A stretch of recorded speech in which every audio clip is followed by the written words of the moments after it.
Good evening, everyone, and welcome to the Tuesday, February 20, 2024 meeting of the Town of Rhinebeck Planning Board. You will notice that Gretchen is not with us this evening as she's not feeling well. So Jim is recording the meeting, and then we will get those information and transcriptions to Gretchen for her review. You have received the meeting agenda. I know of no changes to the agenda, so it will stand as posted. You have Jim's meeting notes. Any comments or questions on the meeting notes themselves? May I have a motion to accept them? So, Thank you, Sean. Second. Craig. All those in favor? Aye. Opposed? Abstention? Motion carries. Unfortunately, Gretchen sends her apologies for the February 5th minutes. She was not able to complete them before she went out on sick leave, so they will be presented to us at the next meeting. Correspondence and announcements. I do not have any. Any announcements from anyone else on the board? Hearing none, we can move into the new application portion of this meeting. First up this evening, Neighborhood Properties Inc., 629 to 637 Appleton Road, site plan review, exterior modifications, lighting, hardscaping, screening, etc. Good evening. Good evening. Can I utilize this table as a podium perhaps? Yes. If you'd like to give us an overview of what you'd like to do. absolutely. There is a laser projector if you want it. Thank you very much. This is up here. These are all the documents that I have. If I have that one, and then the books. Perfect. Okay. Good evening, planning board members. Thank you very much for having me this evening. On behalf of my family, Maywood Properties Inc., my name is Robert Giannoni, and I'm pleased to present the site plan application for 629 through to 637 Appleton Road, also known as Strawberry Hill. We purchased the property in October of 2021, and it's really the history of the property that captured us. We want to have this property in our family for generations, and therefore we love all the quirks. We're committed to the responsibility of caring for these quirks and for this property. Having said that, there are components of this property that do need to be refurbished and improved in order to allow ourselves to live comfortably and to prolong the life of these components that I'll talk about tonight, and to really utilize the property to its fullest. While not visible from the public or from myself during the home inspection, there have been a lot of haphazard and temporary improvements that covered up some issues with the property that I'd like to talk through today. There are components that I've been able to deal with on my own, some freezing and burst pipes, which are supply lines and sanitary, deteriorating facade that allowed cold to penetrate the home, broken septic systems, mold, and a constant chimney and dormer leak that we've been chasing for a long time. While we've been able to adapt to these issues as they've come, it has become very clear to myself and to my family that we need to be more proactive in order to care for this property. As such, with a desire to fully care for it and following the direction of the zoning team and the building team, we've created a site plan application for 4 items that we feel will really help us utilize our property. As I'm sure you'll note, none of these items truly change the historic integrity of this property. That's what we fell in love with, that's what we would like to keep. So, on the survey, and utilize a pointer. Okay, so working west to east, left to right in this case, item number 1 is vegetative screening around a permitted generator and propane tank. Item number 2 I'll discuss is lights at the entry on top of the columns on the 2 entries of the property. Item number 3 is improvements to the lighting, the fencing, the hardscaping, the landscaping, and the pool equipment at the existing pool.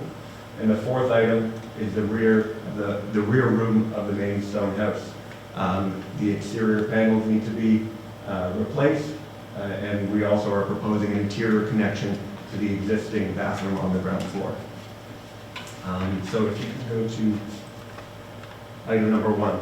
So at any point, if you feel that there's a need to jump to the actual site plan documents, which were printed and submitted to your team, feel free to. These material lookbooks, which were also submitted to you, they're just more illustrative. They provide some photos of the landscaping, of the hardscaping. So I just think practically it's better to run through these, but please stop me if you think it's better to run through the other docs. So in regards to the vegetative screening, where this is located is to the west of the secondary structure on the property, which we're utilizing at its fullest right now. That is really the home where, because the stone house is cold during the winter, that's where we stay. And so what we did, we wanted to get it up and running through the elements. So we had installed a generator and a propane tank in order to ensure that we can withstand the elements. In discussion with the town of Rhinebeck's planning board representatives at the pre-application meeting, rather than screen it with a fence, we're now proposing a vegetative screen utilizing these plants here. The proposed plantings, and working with our planner and working with our landscaper, we're proposing native plants of the Hudson Valley, including common buttonbush, tan juniper, and shamrock inkberry at varied heights, and we want them to be overlapping to better conceal the propane tank. We also met with our neighbor, Mr. Doug Lagno, who's directly across the street at 624 Ackert Hook Road. We've walked him through our application. He's provided a letter to Gretchen as well, stating his support for the application. One thing that I did commit to Mr. Lagno, if it's approved by the board, is to paint the propane tank green to better blend in with the proposed vegetation. So jumping to the second item. So the second item is the column lights at the driveway entries. To better provide security upon arrival into the property, we're proposing one fixture atop each column that frame our 2 entries. So 4 columns total, 4 lighting fixtures total. Currently, there are no lights on the property or the drive, and beyond those on the buildings themselves. Given the distance to the buildings from the driveway entries, we would like to add lights to these locations to enhance visibility upon entry. So these lights here that you see on the columns, this was simply just a mock-up. They're not installed. When I met with Mr. Lagno, I just placed them so that he could fully understand what I'm proposing. And in Mr. Lagno's letter, he reviewed that, and he also provided his support for those lighting fixtures as well. Jump to the next slide. Just one page down. So the proposed fixtures have been selected to match the historic property. Brass and glass in materiality, classic colonial design with a proposed Edison-style light bulb, a closed top to meet the dark sky lighting requirements to minimize light pollution, and foot candles that dissipate prior to meeting the public road. Further, we're proposing that these lights be set on a timer to ensure that they are turned on at dusk and off prior to the late night to reduce any unnecessary light pollution. And those proposed times are also on the documents that I provided to you. Further, a recommendation from the planning board team in December was that I provide this information to Mr. Bob Wyant, the highway superintendent. I provided that. He also provided a letter of recommendation and approval to Gretchen as well. And third item. So the third item is pool equipment repair and bringing it up to code, as well as hardscaping, landscaping, fence, and lighting improvements. The pool to the east of the stone house, as well as its surrounding hardscaping and landscaping, have been neglected for years. The pool was installed according to the Dutchess County Historical Areas sometime between 1962 and 1970. The beam shape itself is not changing. We're not changing the pool itself, only the equipment and the coping around it and the hardscaping. We're proposing to improve the hardscaping and landscaping while utilizing the existing masonry retaining wall, which was deemed structurally sound by a structural engineer. That letter from Murray Engineering is also provided in your documentation. The retaining wall needs to be improved by providing weep holes to allow water to actually run through it, which it currently does not have. And we're going to refinish it with a stone veneer to match the existing coping. The hardscaping, which you see around here, and if you jump down a couple slides, one more. is to be a very bluestone to surround the pool, as well as the coping. And again, it will align, we now will have a fascia along the retaining wall itself to match that as well. We're also proposing lighting to match the entry column lights, as you can see here. And it'll be that same Bavolo fixture. There's another slide for that, but it'll be that same Bavolo fixture that we're proposing for the lighting columns. Finally, and it's not shown here just because we wanted to show the, or not finally actually, but it's not shown here, but we do have a fence proposed all around it on another slide. And that fence is to replace the existing green aluminum fence. We're proposing, 2 more slides down. Yes, there we go. We're proposing a wood fence to better match the historical aesthetic of the property while also meeting the uniform code as well. And finally, in regards to the actual landscaping, we do foresee this being like a tapered down vegetative area as it slopes down towards the pool. It'll be a mix of different heights, a mix of different plants, including, but at this time not limited to, green giant, quick fire hydrangea, and then smaller plants to infill such as lavender, lantana, and blue mist. If you go down a couple slides, it's also in there. There we go. So we really want to beautify it while also helping to mask it from the street. And then if you don't mind jumping up a few slides as well. A couple more. So these are just visuals from the, as you enter the property. As you can see, from the public right of way, you cannot see the pool. It's only until you're actually close to the stone house that you can. You drop down one more slide.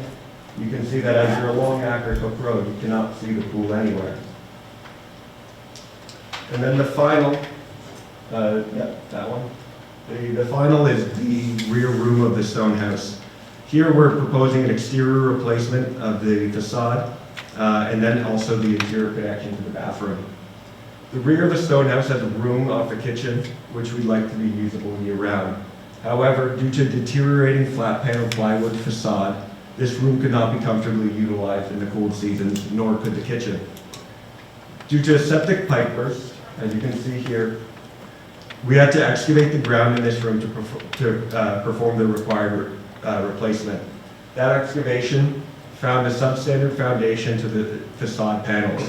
Between the foundation and the facade both being in states of disrepair, we're now proposing to install a code-compliant foundation as well as install a historically accurate wood clapboard siding, which is seen in other locations on the building. If you go one more down. So we're proposing that in lieu of this plywood finish, we take this clapboard siding that's seen elsewhere and utilize it. If you, do you have the architecturals, Mr. Levy?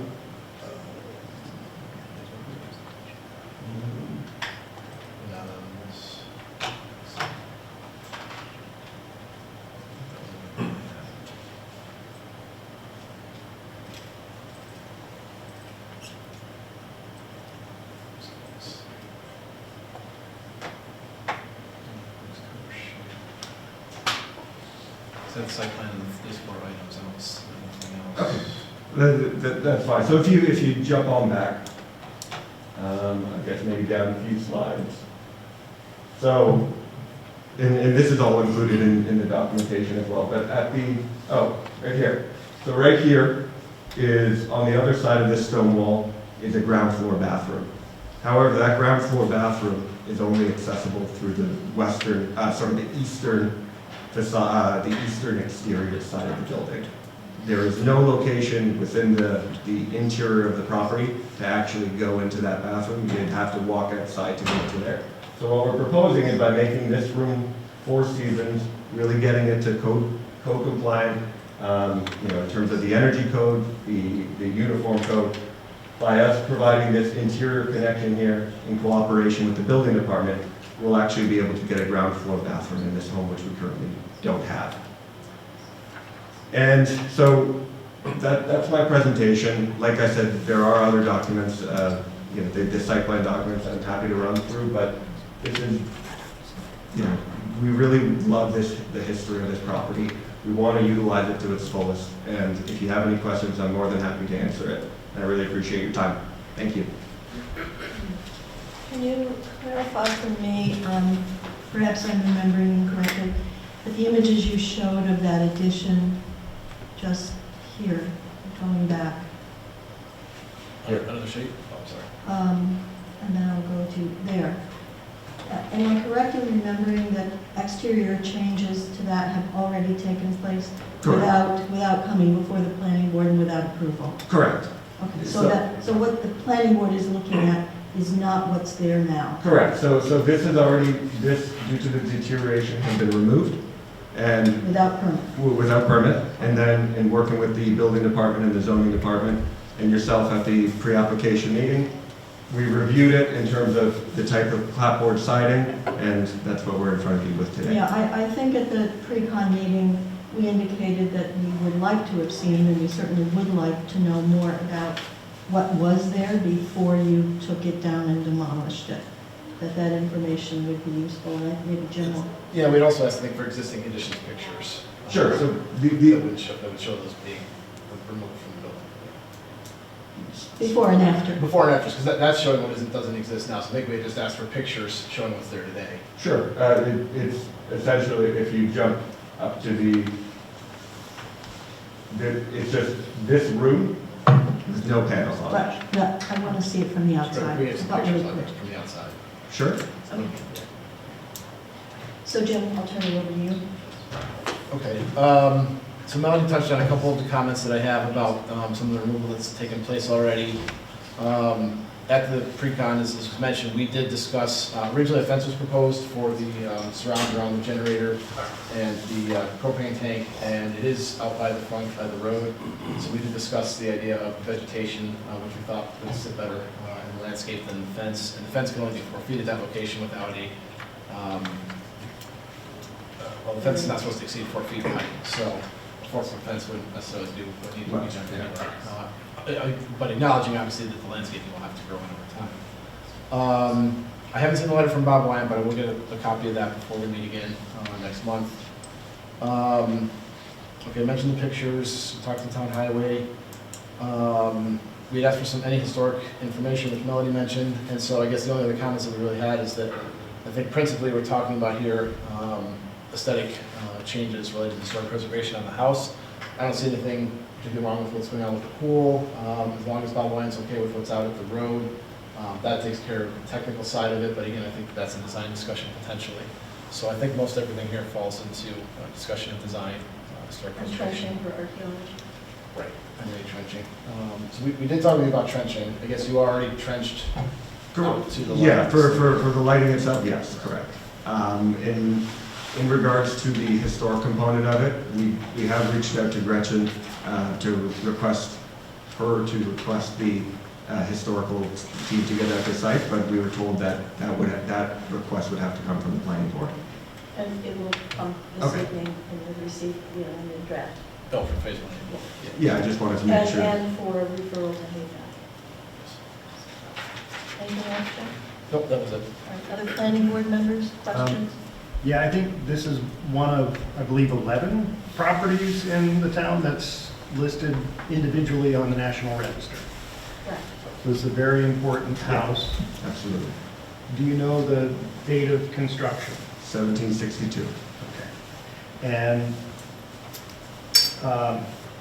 seems to have quite a nice old barn out back, Yes. beautiful Dutch barn. Yes.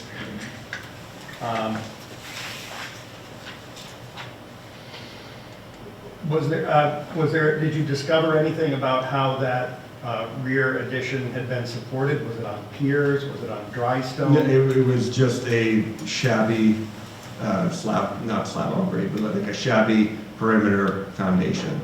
Okay, but when you say shabby, was it like broken concrete or was it pieces of bluestone? Broken concrete. Okay, Did you document? I have photo documentation, yes. okay. I would be personally interested in. And those photos have also been provided to the building department as well. Anybody else? So what exists now on the addition? Are there any exterior walls? Other than just supporting the roof? No. So So there are no windows in place currently? No, Did you salvage the windows when you demolished this? no, the windows themselves are unsalvageable as well. Have you ever looked at the Secretary of the Interior's standards for the treatment of historic properties? We have, yes. Okay. I have that, like, a lot of bookmarks in it. Understood. It seems like it's a very rich property. It absolutely is. Okay, if there are no other questions from the planning board, I believe we have a draft procedural resolution.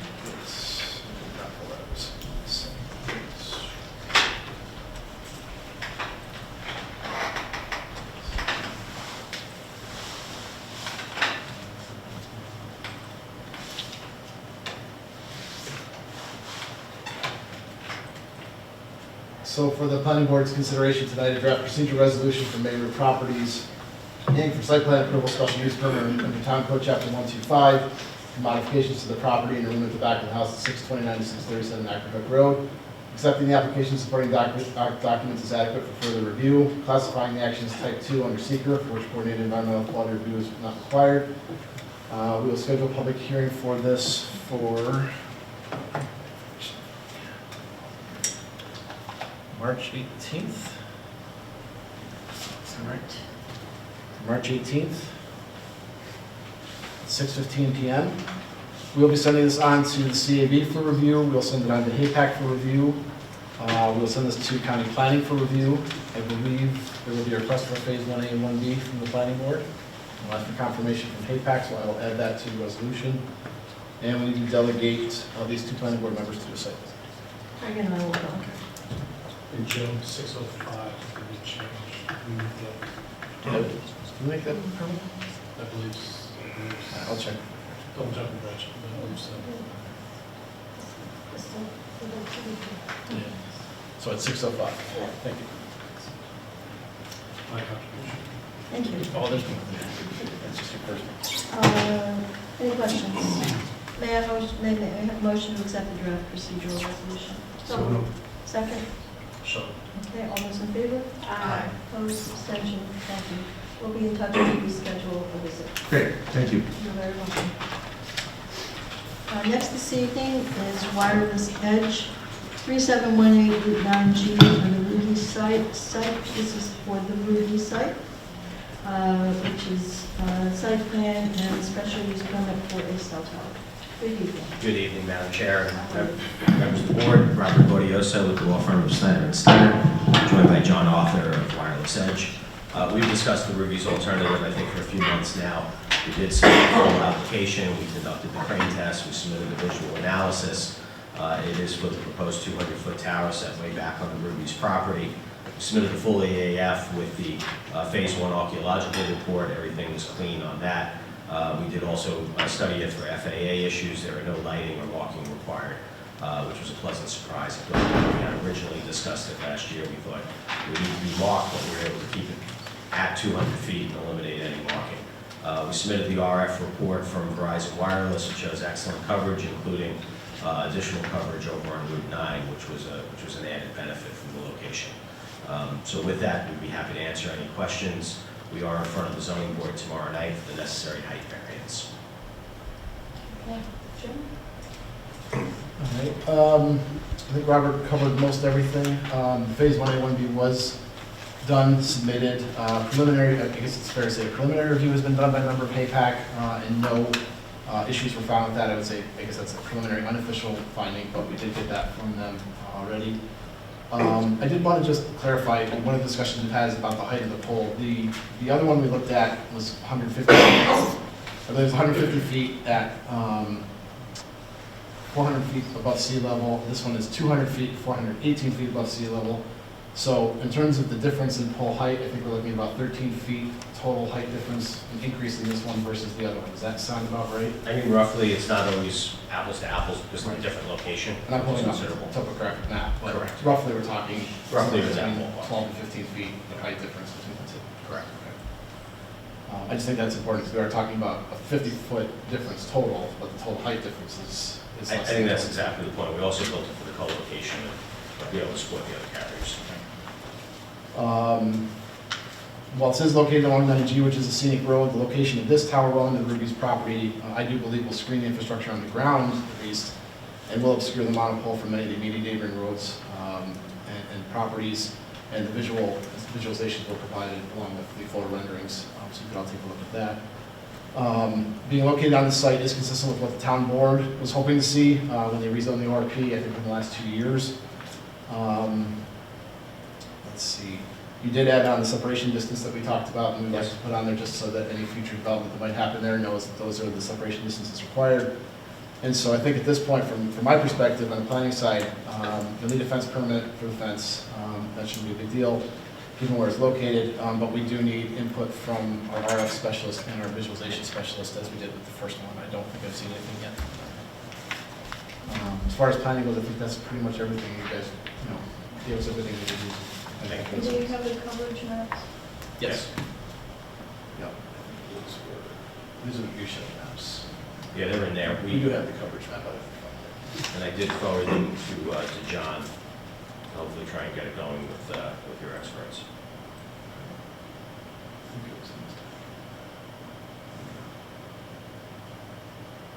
I'll look for it. I know we have it. It's in there. It's a big, thick package. Okay, comparing the two sites, just, sort of, can you compare the coverage areas just between the two sites that were Sure. under conversation? So, a little bit less towards the bridge. I'd say a lot more towards Route 9, if you want me to summarize it that way. Still getting Route 9G, a little less towards the bridge. That's the So your difference. belief is this site offers greater coverage than the former site that we were looking at? I'll say this, that when we originally had Verizon look at it, their initial reaction was it would have to be a lot taller. And then they studied it, and they studied it, and they studied it. And we were expecting them to come back to 230 feet, and they came back to 200.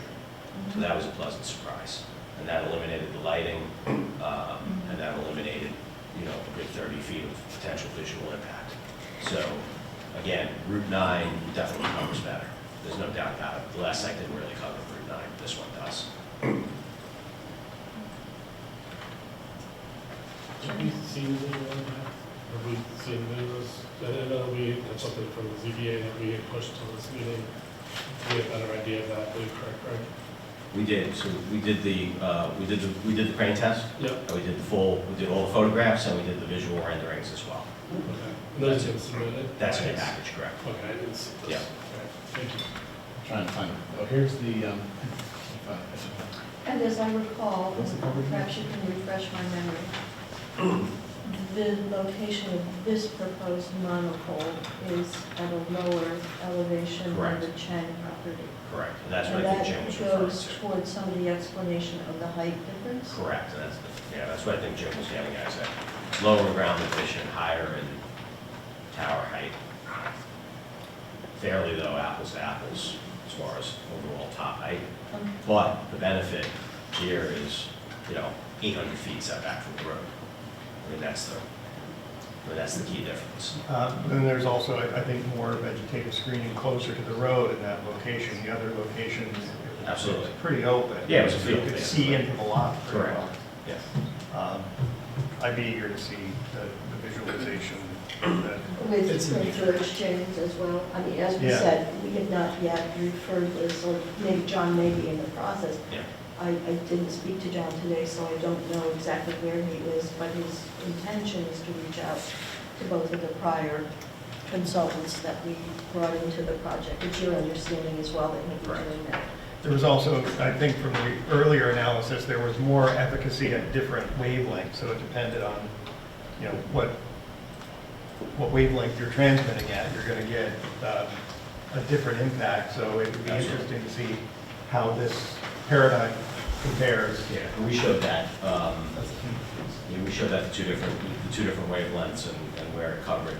The biggest thing is the 700 megahertz, which covers further. It's a little less bandwidth, but covers further. It gets Route 9. I mean, you know, if you boil it down to one important thing, that's the important thing. And I think, you know, John talked about some of the places he's in town where, you know, the other site didn't cover this site well, so. Go ahead. I did find the visualization images. And I just kind of went through them. Right, and you used an actual crane that was before, so you didn't leave Correct. the balloon on top of it. I think we did put a balloon anyway, but. It was a flag. It was a flag, Large. so we had something to. Something to mark Yeah, it, it's yeah. not a branch. That's the thing right there, I think, right? I mean, I'll be honest with you, we were somewhat surprised how invisible it was. And I think it just goes back to what you said before, is there's just a lot more vegetation in the area, and the distances are just greater. You know, it's not always just the height, it's the perspective. And also the difference in the ground elevation from one site to the next was 400 to 418. Was that? No, I think it was, 255 to 218. Oh, okay, all right, so the 18-foot difference is the 13 between the foot. very top Correct. elevation of the first tower, Correct. so we gain 18 feet. I think it was, That's right. I'm not doing the math, but I thought it was 13 feet. Something like that, okay. But the difference is that it was down the slope, further away from where they originally wanted to be. They wanted to be over here, closer to 99 in the bridge. But with the additional height, it still gets in there pretty well, but now it covers on the other side on Route 9. Right, I mean, that's the difference. And I think Kim had said that there's an automatic, you can automatically add, was it 10% or is it 5% to the overall height? Well, there's certain federal law that allows certain extensions in the future. What we've done is that we've designed this tower to have additional carriers below the housing, plus inside the compound. So the hope is they'll go on this tower at this location. So it'll never go higher than the filed. I don't want to say that. I mean, I think that, you know, we don't have any intention for that, but I don't want to make some type of broad representation on something in the future. I think you want to leave the option open as well. If someone comes in and actually needs a little bit higher rather than building a second tower. I mean, I think that's just good planning. We don't want to we're not asking for that. We're not making any application for that. I think it would be something to bear in mind, though, that prospect is out there, that it can always grow without. Yeah, with certain, though, also you do have the lighting issue. So we were able to keep it at the 200 feet, which is below the lighting requirement. So now all of a sudden, that's a different If it animal, went so to above speak. the lighting requirement, would you have to come back to us? I presume you would. I mean, I think it depends on whether it needs lighting, but if it needed lighting, my suspicion would be that that would extend beyond what this structure was designed to be without lighting, and then it would have to come back. That's what I was Is it- writing. Because I'm assuming your condition of approval is going to say no lighting. Most So- likely. But I'm assuming your condition of approval is, well, and I don't want to be presumptuous with the approval, but I'm writing the approval, I would assume that's what it's saying. I'll take that under consideration. Structurally, it's designed going down, so the collocators, ports on the You tower. start at the top and you work your way Right, work down. way down. So the top we reserved for municipal public safety, and then the top position with Verizon right now, and then we go Right, down. right. Well, if it's a Verizon pole, I would assume you would want the top position. They generally do. Yeah. So the shot clock to play right now is regarding the Chang application. So here's what I'd like, so we're within the shot clock on this application. Correct. What I'd like to, Within this new application. the Ruby's Do application. we have a date for the new shot clock on the Ruby? I can do the math, it's 150 days from when we initially Oh, we filed. have plenty of time on that. So I wouldn't say plenty, but we have time, and we have multiple applications with the It's zoning like board. 30 into 150. And you know, we've been very, Yes, you we've have been. we've been very willing to work with you. On the Chang property, which is later on the agenda, I do have to step out for another meeting, but all we're asking for that is to adjourn that, like we did last time, to the March meeting. We already extended the shot clock out to March 18th on Chang, so there's no pressure on So that. we'll set a shot clock if we accept this one for 150 days out? From the day we filed, whatever that day is, Okay, from the date of filing. that's just the law. Okay, that's fine. And the only other request I have, and I don't know if you can accommodate it or not, John has to be out of town on March 18th. Is there any way to have the public hearing at the first March meeting, just because John is, you know, He's the guy that's in here, in town and here. You need 30 days on some of the referrals. Are you out of town and unreachable by Zoom? No, I'm reachable by Zoom. Well, let's discuss that as an alternative rather than move you up. We'll see. We messed around with that a little bit of late, and it worked as well as it could, I think, at our last special meeting, but with the 30-day notice to some of the referral agencies, I don't see us doing. I understand that. And also, we do need ultimately secret determination to get the zoning board to be in a position to be able to work on the variance. Yep, but you can run concurrently. Correct. They just can't make their determination. Absolutely. Okay, we're all on the same page. Okay, good. That's a good question. Yeah, sure. 13 feet was the height difference. So I'm going to open it up to planning board members now, Edna. The pole is, as I remember, brown. Correct. What about the antenna? They'll be brown as well. They would, so they aren't going to reflect light. Correct. Thanks. Can you just update just on your coordination with SHPO and the tribes? We filed everything, we're just waiting for the final determination. Everything was clean though, that we filed, and we gave you a copy of what we filed. So we're expecting no adverse effect or no effect. And do you know if their review, SHPO's review, will have to include the tribes? I'm sorry, I didn't hear you. Will they have to include the tribes in the Yes, review? yes, it automatically gets referred to the tribes pursuant to the electronic submission process. Okay. Okay. That's one that typically takes a little bit longer? Okay. They have a time frame, and if they don't act within a certain time frame, it's deemed no action, Okay. and then SHPO proceeds. Other members of the planning board, questions? Comments? Okay, Jim, I think we have a procedural resolution in draft form, please.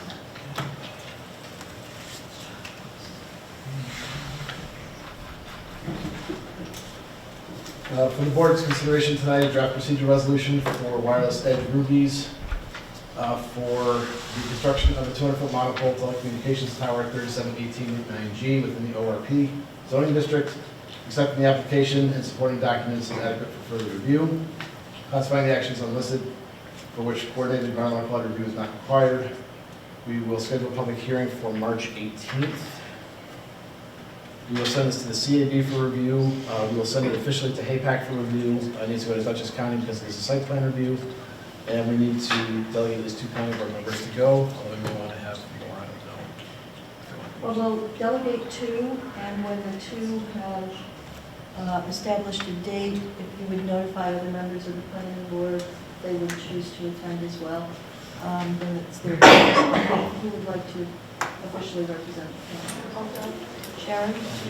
Sharon and Sean will schedule, and then they will share the date and time they've established with any of the outs, so that they can attend as well. May I hear a motion, please? Can I just ask one question, Madam Yes. Chair?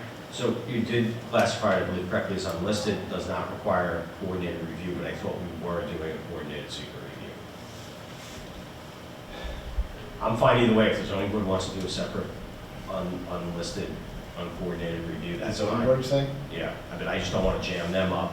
If we're going to do a coordinated review, then I think that just needs to say that you're going to declare your intent. When we talked, traditionally, when we talked about coordinated review, we're talking about outside agency coordinated review. So the zoning board. The zoning board holds off because they rely on the planning board to make a determination before they report on anything except for type 2. So I don't know that I consider them outside, I mean, I guess they are, but I don't consider them an outside agency. So when we say coordinated review, we're talking about the outside agencies like the state or others.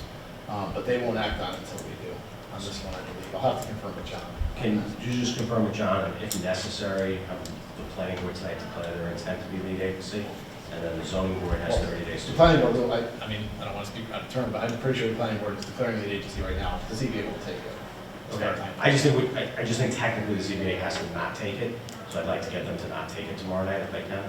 If you declare your intent tonight, then they can say they don't take it. You can always change your mind in the future. I don't care either way. I just want to make sure that's easy for us. We would take it, Trish, so. Lead agency procedure. No, I know. Well, They won't take it. We discussed that last time, and that was the understanding. I think just technically, you have to declare your intent. you know, they've never asked us to do that. I know, just, You're just special. I'm just, it's what he pays me to do, so. I don't see an issue, do you? So can you include in your draft procedural resolution language to that effect? Thank you. Planning board hereby declares itself the agency in the review process. Thank you. Okay. So, that amendment there, any other comments or, all right, so did I have a motion in a second? I don't even remember that. No. So moved. Okay, so may I have one? So moved. Thank you, Julie. Second? Second, sure. All those in favor? Aye. Opposed, abstention, motion. Thank you so much for seeing you in March. Okay. Thank you. The third new application this evening is Roy Chundy 426 Primrose Hill Road, site plan and special use permit, bathroom addition to the pool house. Good evening. Good evening. How are you, Mr. Harrison? Well, thank you. Good evening, ladies and gentlemen of the board. Thank you for your time. Mr. Pansky, just his apologies that he's in the same situation as Gretchen is, I think so. Yes, he is. He is available by phone if we have any pertinent questions or anything like And you're not that. expecting set? No, Okay. you're stuck with me. All right, there we I'll do are. my best. So what we're proposing is this, there it is.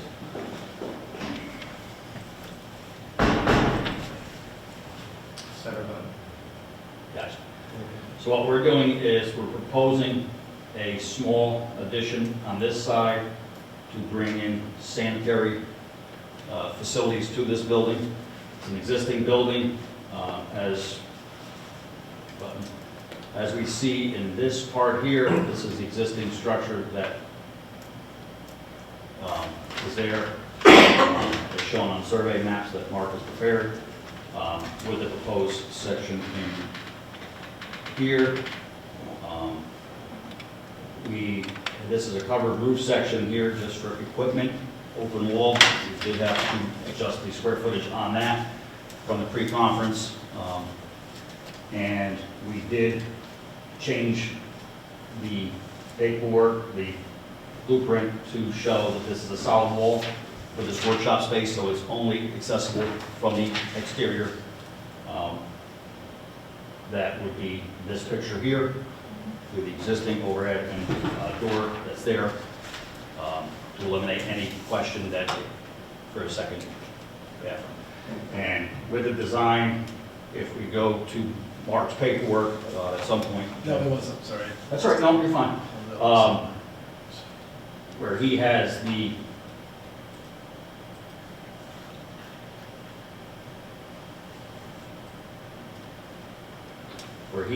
septic proposed with the expansion section in here, physically, two would never happen anyway. It's just not physically possible. So as I say, every which way he went with it, just not doable. So as I say, but just to eliminate any question for all parties involved, you know, I had Mr. Freeman change the paperwork and we put that solid wall in there. And to say this is really this, we went before the board last year for the pool, before the zoning board last year for the pool, and then they want to finish off the landscape cycle in this package, you know, with this in here. The only reason we're really needing to do the addition is there is radiant in the existing building, and to try to do any sanitary or do that, you're just going to ruin, like, you know, you're going to ruin any, that the existing heating system in there is graded, so thus the need for the small addition. Anything else? Well, answer any question you guys have, whatever to say. Jim? I'll try my best. Okay, so as you remember, we reviewed this, I think it was last month, I think it was February, actually this month, it was 2 weeks ago. At the February 5th meeting, we did review the variance request and found that there were no planning environmental concerns related to that. That was just for placement in front of the house. It appears all the paperwork has been cleaned up, so everything is coordinated now, where there were a couple issues we had identified in the pre-conference meeting. The discussion about the wall here being closed in, It came about in the pre-conference meetings. This is something that the board has to discuss and just kind of come to consensus to. Originally, we thought this could potentially be used as a bedroom. The way that it was laid out is connected to the house, although that was not the intent. So we discussed that if this was closed off, maybe that would not be the case. As you know, the code states that the planning board needs to decide when these structures come in. If a room could be used as a bedroom, it needs to be looked at as a bedroom and then planned and designed that way for the septic system. So the proposal is to close off that interior door. So the only way to get to it would be through, I believe, through this garage door, an existing garage door here. And then this would be the conditioned living space with the new bathroom. And then this just kind of roof extension over here for outside equipment. So the first issue or comment I want to make is just discussing that. What's the board's feelings on whether or not it could be used as a second bedroom, or is this in fact definitely a one-bedroom accessory unit? And that would kind of trigger any other discussions we have. What was the question? I'm sorry, couldn't hear The it. board needs to decide if this is a one or a two-bedroom structure. This was closed off with the intent of this never becoming a bedroom. This is the only bedroom intended to be here, but as you know, the code says that if something could be considered a bedroom, the planning board has to make a determination about whether or not you think it would be. So we just need to be on the record stating whether or not we think it is or is not a one-bedroom as proposed, or if we think this could be used as a bedroom, which would make it two-bedroom, which then changes all the calculations for septic and other things. Right, and the wall is closed off. Yes, this existing door is going to be closed off, so this will now be its own standalone space, only accessible through that overhead door. And so if approved, as submitted as it is now, it would show a solid wall there. Right. And any variation from that would be a violation of the approvals. Seems to me that it's a one-bedroom. I see it now with this change as a one-bedroom. Does anybody see it differently? Okay, I think Jim just wanted the record to reflect it. You know, we brought it up as a... Especially garage door. Yeah, well, we understand the garage doors in a can wall. be changed. That's not as if It does, but, you know, we also discussed that, because if you look, you know, they're replacing an existing garage door in another part of the building with glass doors. yes. So we know, we did discuss that This is could actually a also garage door happen. too. That's a Yeah. garage door. So an argument that a garage door means it can't be conditioned living space doesn't quite hold, particularly this application when you have one. Hence the additional step of closing off that wall, so that there's no interior access from the workshop area into a bathroom. Aren't the windows also about egress height, like about 42 inches? This sill Oh. height? Back side, I don't think we have There are two back windows side. in that space, right? In the living space. In the, Workshop. no, in the workshop space. We don't have renderings for those, I don't know. I did photos from the street, so I can't honestly Yes. remember what there is, so You did if that do would help Jim, I'm sure it would probably. Is that showing on it, it's not showing on these elevations? No. I don't think he did want to throw that backside because there's no changes to it. So this is one of the windows. Oop, I'm sorry, it's on my screen. Yeah, but down in the lower, This is There's one, yes, and that's a full-size window, so after the fact, after pre-conference, I could see where the board was coming from, as I say, so that's why we made the need to change it. I talked to the owners, and they're like, absolutely, do what we gotta do, so. but, I mean, yeah, Yep. just putting the solid wall in there, I think satisfies that. Okay. I'm gonna march around the front door to get to that. Then we can move forward with it as proposed. Applicant already knows they need to get county health department approval for this, which we're working on. Typically, the board doesn't do an approval until we get approval from county health. Contingency, yeah. Yep. Well, we don't do conditional approvals typically. There is a wetland on the property. I just wanted to mention for the board members. It is well down the slope from here. This is it here. It was delineated years ago. Usually require a delineation within a year, but it is well over 150, almost 200 feet away. It's down a significant slope. I don't see any reason that we would redelineate this wetland, or that there's any even if we talk about increases in wetland size, it's not going to creep anywhere near the structure or come within 100 feet. So I don't think there's any reason to do that. Just wanted to point that out. And yeah, I think that was it. Those are the two issues. Planning board members, questions?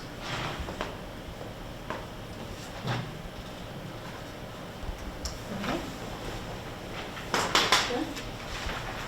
All right, procedure resolution for the board's consideration tonight from Marie Chandamont for site plan approval, special use permit under 125.72 and 65 for bathroom addition and roof addition to a pool house and conversion of the existing garage to a pool house for 426 Primrose Hill Road, accepting the application supporting documents as adequate for further review. classifying the proposed action as type 2 under seeker, scheduling the public hearing on this for March 18th. We will send this to the CAB for review. We'll send it to Dutchess County Planning for review since it is a site plan, and we need to delegate to planning board members for site visit. I'll go. Edna and Louise, thank you. Thank you. May I hear a motion, please? So moved. Thank you, Delise, second. Second. Thank you, Sharon, all those in favor? Aye. Opposed, abstention, motion carried. Thank you. Thank you for your time. Thank you for yours. The next new application for review this evening is Lawrence Laybourne, 71 Orchard Drive, site plan, special use permit, and demo permit. The demolition of an existing single-family dwelling and the construction of a new septic.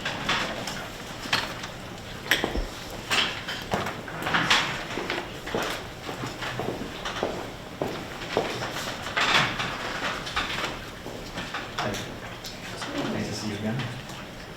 So, since we submitted this, we we reorganized the material into a narrative in order to talk about it, which is different than what we submitted. It's the same information, just, in more of a PowerPoint style presentation. So if we're wondering if we're able to present that tonight. If not, I think we would like to come back and do it that way. Okay.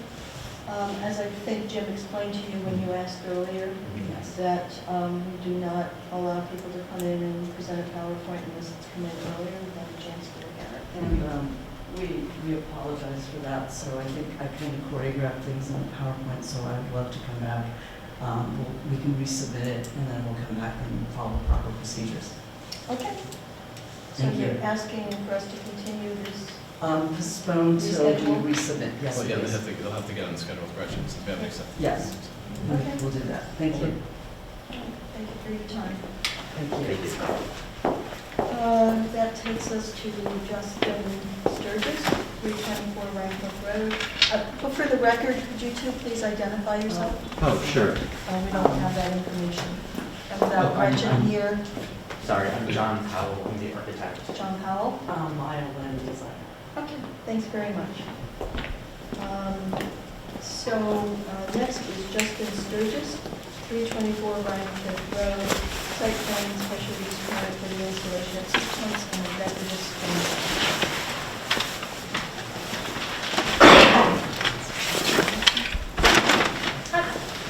Excuse me, it's a pleasure to be here. I'm Justin Sturgis at 324 Rankin Road. We moved into the house, my wife Rebecca and our little girls in the late summer. It's at the edge of the Rhine overlay, and we're in the Hudson River Historic District as well. So we are applying for site plan approval and special use permit for 2 items for heat pumps, ductless mini splits. The heating in our house is inadequate, it's uneven, and the boiler is well beyond its design life. So in looking to heat the house properly, we came to the conclusion that that was the best choice for us, mini splits. We worked with the contractor to place the exterior condensers in positions that are not visible or less visible from the scenic road. There's one condenser on the road side of the house, but that's where an existing, so renderings here, capture right here. So this condenser here is where there's already an air conditioning condenser. That's on the Rankin Road, the west-facing side of the house, the road there. And then these condensers at the rear, these 3 at the rear, that faces away from the scenic roadway. The piping here would be line cover. Those line sets are 3 inches and paintable. We would paint to match the board and batten. The line cover is approximately the size of the battens siding. So that's point 1, and then lumping it all in together, we have a dilapidated wood fence following the rear line of the driveway here. And we are looking to replace that with a stone wall. I know there was discussion at the pre-conference about that, perhaps requiring a 1A, 1B. The solution brought to us by our engineer and Mason, we'll see if you agree, is that the portion of the wall here follows the line of the existing wood fence with posts, planter box that's there as well. So the dirt that would be moved in that situation is dirt that's already been moved for the original fence. The portion that extends past that curve there would all be above grade and would not need digging down because the grade drops off here. So that stone wall, we're looking to match the masonry character of the neighborhood. We're right across the street from the Abraham Kipp House, some beautiful masonry there. It would be bluestone. It would look in size and shape roughly what the appearance of our rubble stone foundation appears to be. I think that's a lot of it. I'm here for any questions. If they were to have to excavate at all for that wall, did they indicate to you how deep they would have to go? 12 inches deep, and then the wall is, it's on the plans, I can't remember, I believe 2 feet wide. Okay.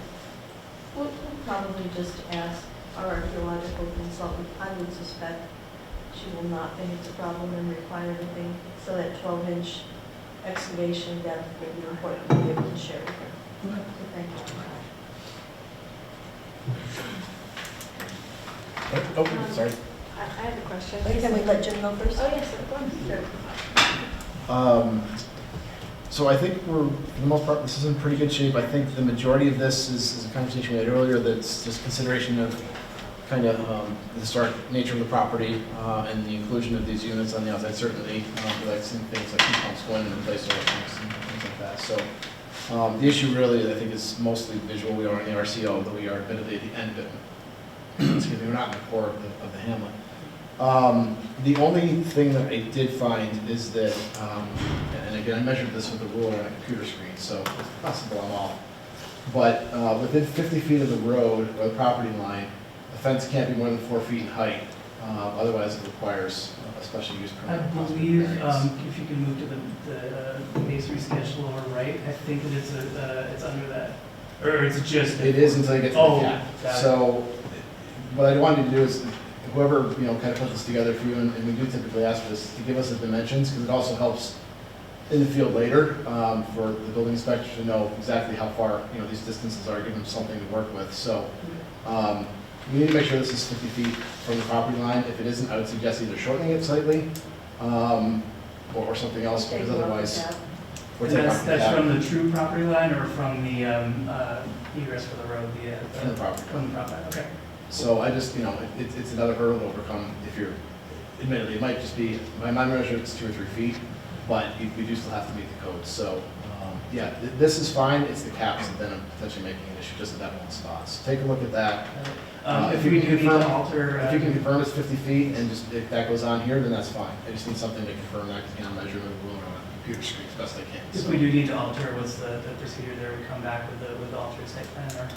But yeah, between now and next month, if you can, you just modify the site plan, submit that to Gretchen as early as you can, and then we'll take a look at it. I start with getting the proper measurement. If you're 50 feet, then you're fine. Like I say, it's close, but I think you might be a little short. So that's really it.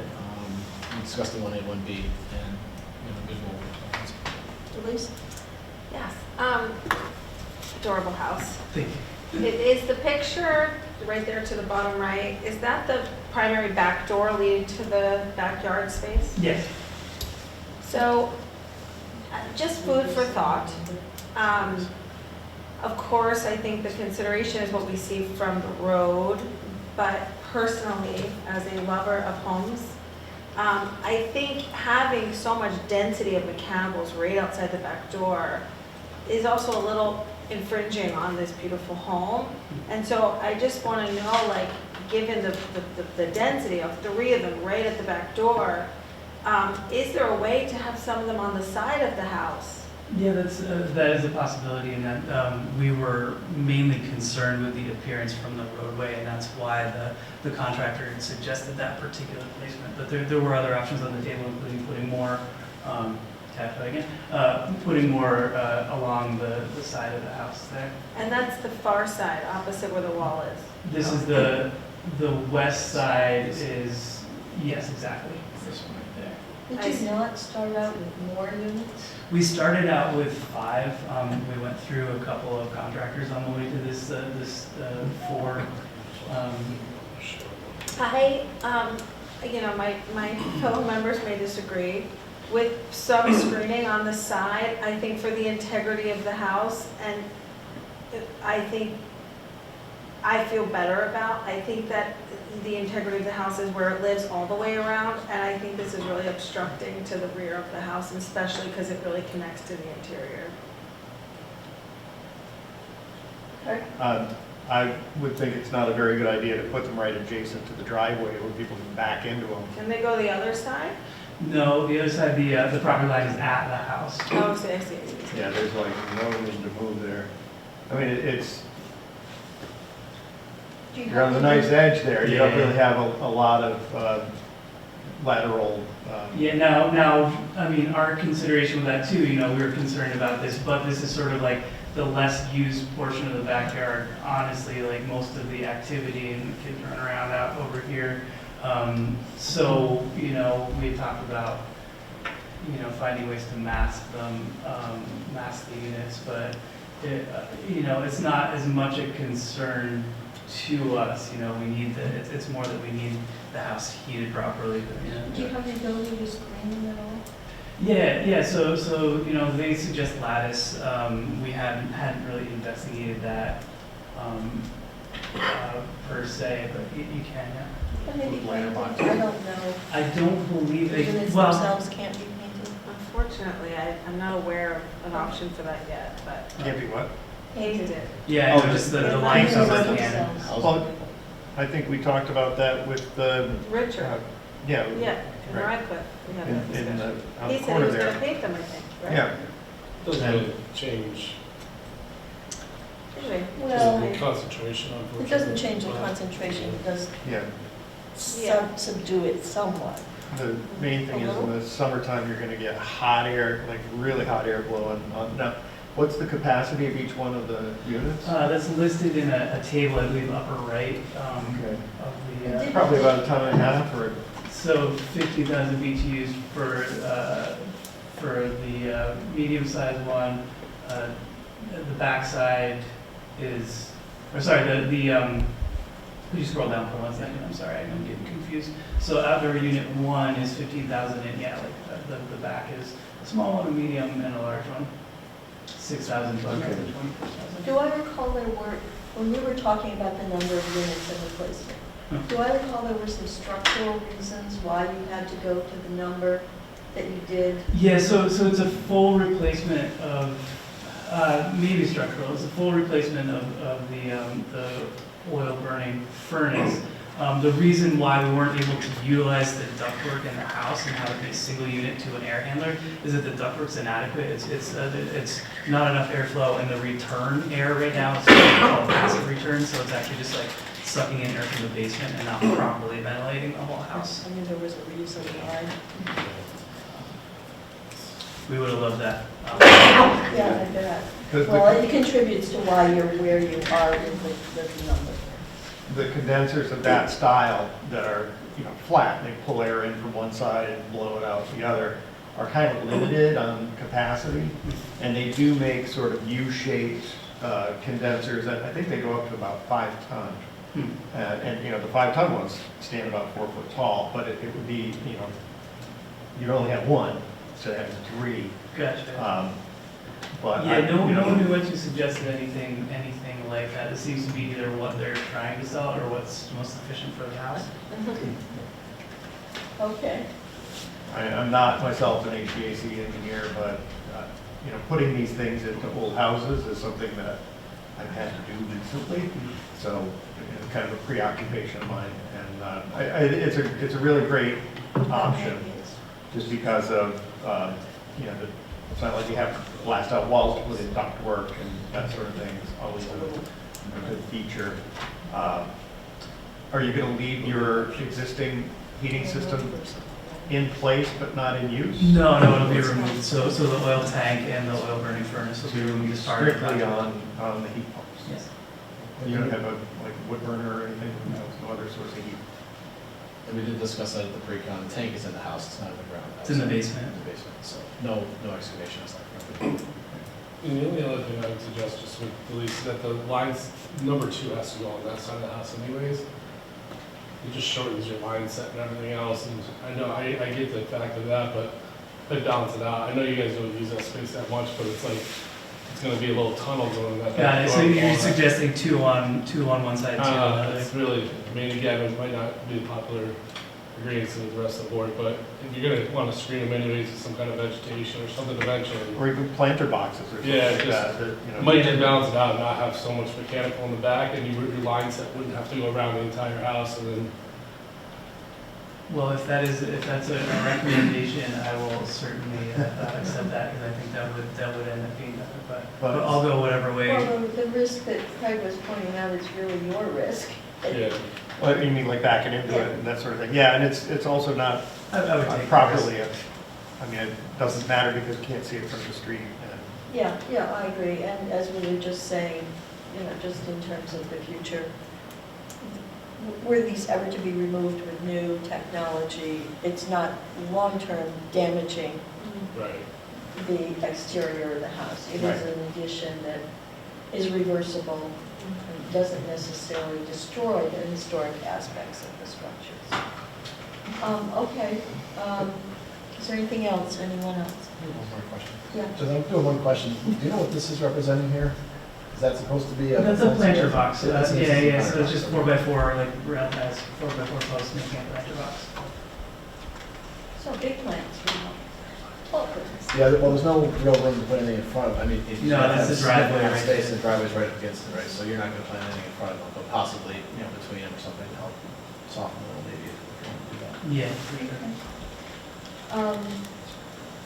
So we'll move ahead with the draft procedural resolution.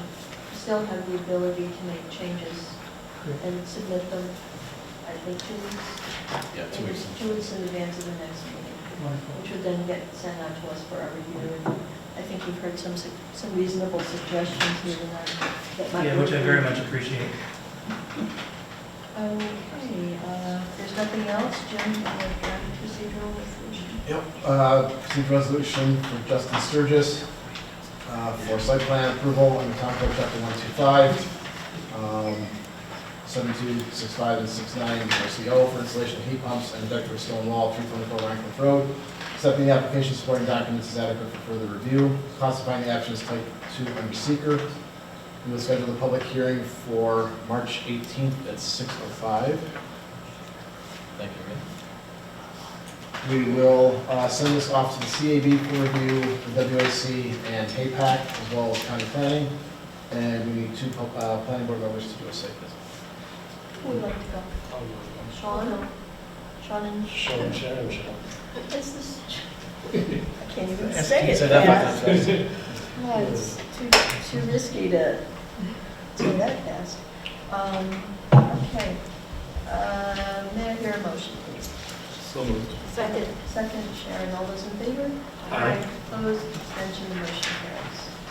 Thank you. And then- You're very welcome. And Gretchen should be back next week, so you can be in touch with her with any changes to the application. The last new application for this evening is Briggs, 583 Route 9 site plan review. What do you think? Bill Bush with Prince Group, project manager. Come up to Mike. Yeah, sorry. Yeah, no. So, we are a certified vendor for Fannie Mae National Mortgage Association. And we get these foreclosed homes that they give to us to bid on and, fix up. And this was a detached garage that I was brought to, and it was pretty much falling in. You see, you can go around, there's probably better pictures. The other side, like this side, it was way worse. there was someone put a tarp on it. I don't know how long it's been there like that, but it was, ready to collapse and fall in. So, we fixed the roof up, reframed the roof, put new architectural shingles on it, and we are waiting. We want to put a new staircase in. That's where we're at. So, there's a bit of a backstory here, as I recall from the pre-conference, right? That all of the work that took place was unpermitted. Yes, And exactly. you were, is there still a stop work order on this property issued by the? Yeah, that's why I'm here, yeah, we're trying to obtain the So, permit, so. I We had no idea, like, I understand. no I idea that this was a. Do you believe that, if I'm, probably in your notes, correct, what I'm about to say, am I stepping on your toes? No. Well, this was a couple months ago, I think, so. Quite a few months I'm ago. trying- Yes, this was actually, when this first happened, this was my first month with the Brinks Group. Yeah, so yay for me.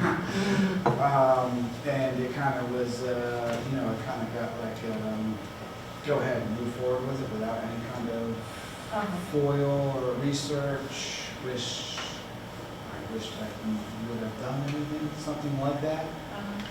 Now, like, just to give you a backstory, now my territory is Long Island, so now every job that I go to is all different. So I always, first things first is a foil research on the property.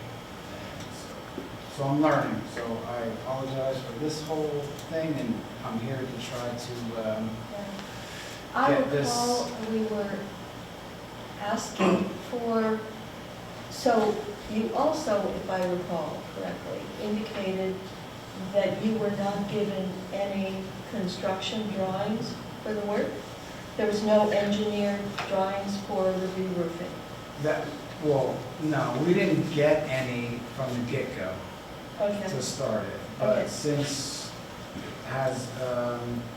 we actually hired an engineer to look at the job that was completed. That you did?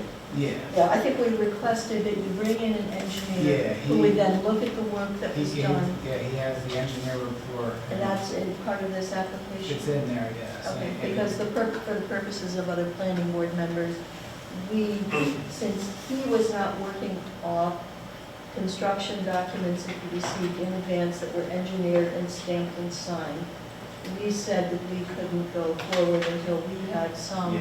certification This is the guy. that what was constructed would meet code. Yeah, I came out and I met Harry out there, and we went over everything. Okay. We were also interested in this property because, is it correct, this is just somewhat peripheral, but there is a historic building, No, this is the historic. there's no other structure on the property? Oh, no, there's two other structures. Right, and they are more, There's the main house, this is the detached garage right, that sits down below. I had, there's topographical plans that I. Which one? Topography plans? Which plans? Sorry. topography. Yeah, sorry. Yeah, site plans I had drawn up for you guys. Is it still considered in foreclosure? Oh, well, not really, because Fannie Mae buys, they Okay. take on the foreclosed homes. Okay, So then that's how they give them to us as a certified vendor. So we fix them up to put them back on the market, but it's still, it's not on the market. It's now. You a have real not estate been- owned. Real estate owned, yes, Already, Fannie Mae, yeah. Fannie Mae, yeah. but you have not been retained to do work on the historic house or any of No, Oh. well, once this happened, I said, cancel everything, we're done, we have to, go through the proper procedures to, and that's a whole other story. So once we figure this out, I was gonna ask you about if there was any work to go on the main house. How do we go about that? You've got to come back. It's a historic building. Yes, it's, yeah. Well, the only thing Jim is suggesting is if you or any of the folks associated with this house have plans or another outbuilding on the property, if they have already in place plans for the house, they could wrap it into this application. Right there, the middle button has a little red dash on it. This one? Yeah, okay. Well, that's the detached garage right here that we did the roof on. So we framed the roof, put the new roof on there, everything is structurally sound as far as the apex roof goes. And then this is a little shed that's basically fallen down. It's one of those, prefab sheds that were from Home Depot, which gotta come, that needs to be eliminated. This is this was part of this and this at the same time, which was built at the same time, I imagine. It's like a little playhouse kind of thing, almost, which is kind of cool. If you look at some pictures, I can show you some pictures, really cool. But the main house basically is, I don't really want to touch it at all. But there's a little deck on here that's pressure treated deck, which I assume is not, Original. Yeah, so I don't know what that has to happen there. Here is it's like a 3-season sunroom, basically, but everything's rotten on it, so there's a lot of work that needs to happen to this house, and I don't really feel like we're qualified to do this, so if we were to do this work, we'd actually have to refer to someone here that is more historically, But we would have to come in with fully developed plans. Yes, exactly. So what I'm here for now is just the roof for the detached garage that we did. See if we could come to whatever I need to do, let me know. That's what I'm basically here for. To get the plans so you can come out and inspect it or whatever you need to do. So that's Anything to add? I don't truly understand exactly who's doing what. Maybe I could get an explanation. As I understand it, this Ask me a question. Fannie, this place was referred to you by Fannie Mae, is that right? Because This place was foreclosed, okay, by whoever owned this house. They foreclosed on a home. So Fannie Mae, Federal National Loan Association, bought the loan. So now they own the house. Okay. So what they do is they have certified vendors all over the country. And you're one of them. We are one of them, the Brinksburg. We're fairly new. We're about a year and a couple of months into this business. So what they do is they, every so often they give us, one in the area. So say if there's 4 in the area, 4 vendors like us, we get every 4th house. And this is one of the ones that came to us in that. Right. So they give it to us. We meet the agent out there. His name's Matt Cave. I met him out there, and we went over the whole property. And this was one of the things that needed to be come to the property. And the goal is to bring the property back to a saleable condition, is that right? Yes, we need to bring it up to bring a Saleable. certified CO, basically. Certification of And it isn't clear, does Fannie Mae tell you that you are responsible for building permits, or do you presume that they've already proceeded to clear the way for your work? Now, like I was trying to tell you before, this was given to me 1 month to be, I just got this job 8 months ago, and this was my first job that they gave me. So I had no idea what was going on. But we are responsible for permits as far as it goes, yes, so that's. So we're correcting the situation here. It's already occurred, Yes. unfortunately, but you have responded with the information we I'm requested trying to, as much at as the pre-con, which was we needed some engineering report that indicated that what you had done would meet the code and was, and an engineer had signed off on it. Yeah. Okay. That was Harry O'Brien, yeah. And I'm not there. So, at present, the building is closed to the weather, so Yeah, no. Rain and snow is not. Yeah, that's what my first thought when I first went out there, I was like, this thing's you're gonna lose this building. I mean, another year or two, everything will be done. And there's a lot more work that needs to be done to it, but we just actually, frame the roof, put it weather tight, so now at least, preserves the, underneath and everything. So that's up to your discretion as to how to Jim, proceed. So essentially, we're looking to, he's looking for approval for something that's already occurred, which, we've dealt with before. Obviously, the building was in rough condition, but should have come before us ahead of time. I understand that. I completely understand. The other discussion is, if you want to do other things on the property, it would be easier to do it now, but only if you had those ideas already formulated. If you don't have anything formulated for the other structures, it may be best just to go through with this now. I think it's best to end this one. Right, and just get this done so you can seal that up and finish Because it. you couldn't guarantee that you would be the next fourth person in line to get the next phase of this project. Exactly, and we already canceled that card, because they go by cards. This was one card. This was the detached garage was one card, and then the house was another card. So I had them cancel that as soon as I found out this was an historical building, which I'm kind of upset at the real estate agent for not telling me that this was an historical home.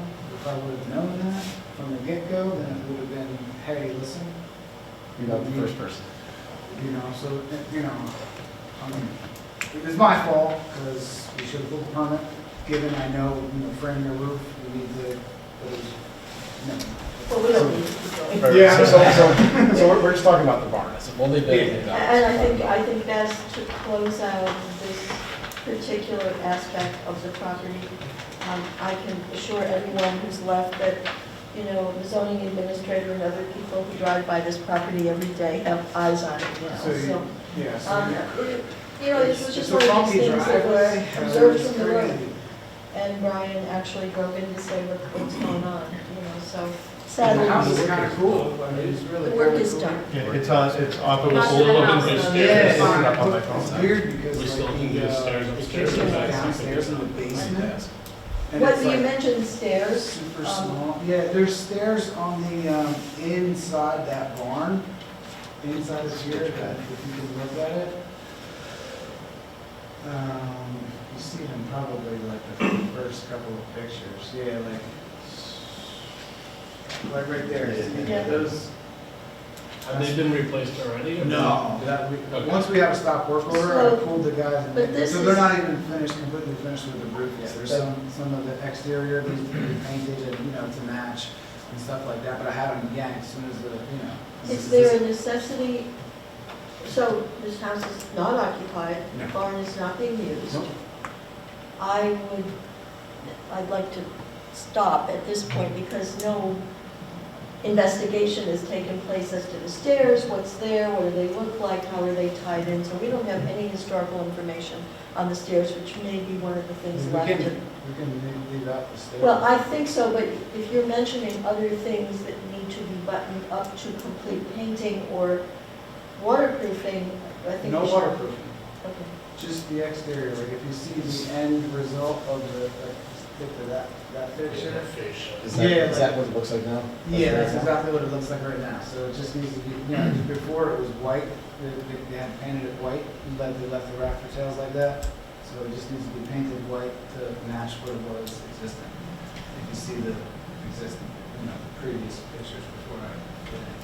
Are you in a position where, should we wish that to be completed, you would be the company to do it? Yes. Okay, so let's take that under consideration as we accept this and move to the next phase, because if it's important to finish up the work that's been started, without taking on any new, we'll like to look at that. Exactly. That'd be great. Thanks for Any your time, board guys. members? I have just a general comment, and I know this might be outside of your range, but assuming that this house has been vacant for some time, and it sounds like the main house also needs some real repair, you know, I've restored many houses very similar to this, and they're dying in this phase. And especially if it's a historic property, whoever the superior is to relay that I think that the application towards getting the restoration on the house started as soon as possible is pretty important to the structure.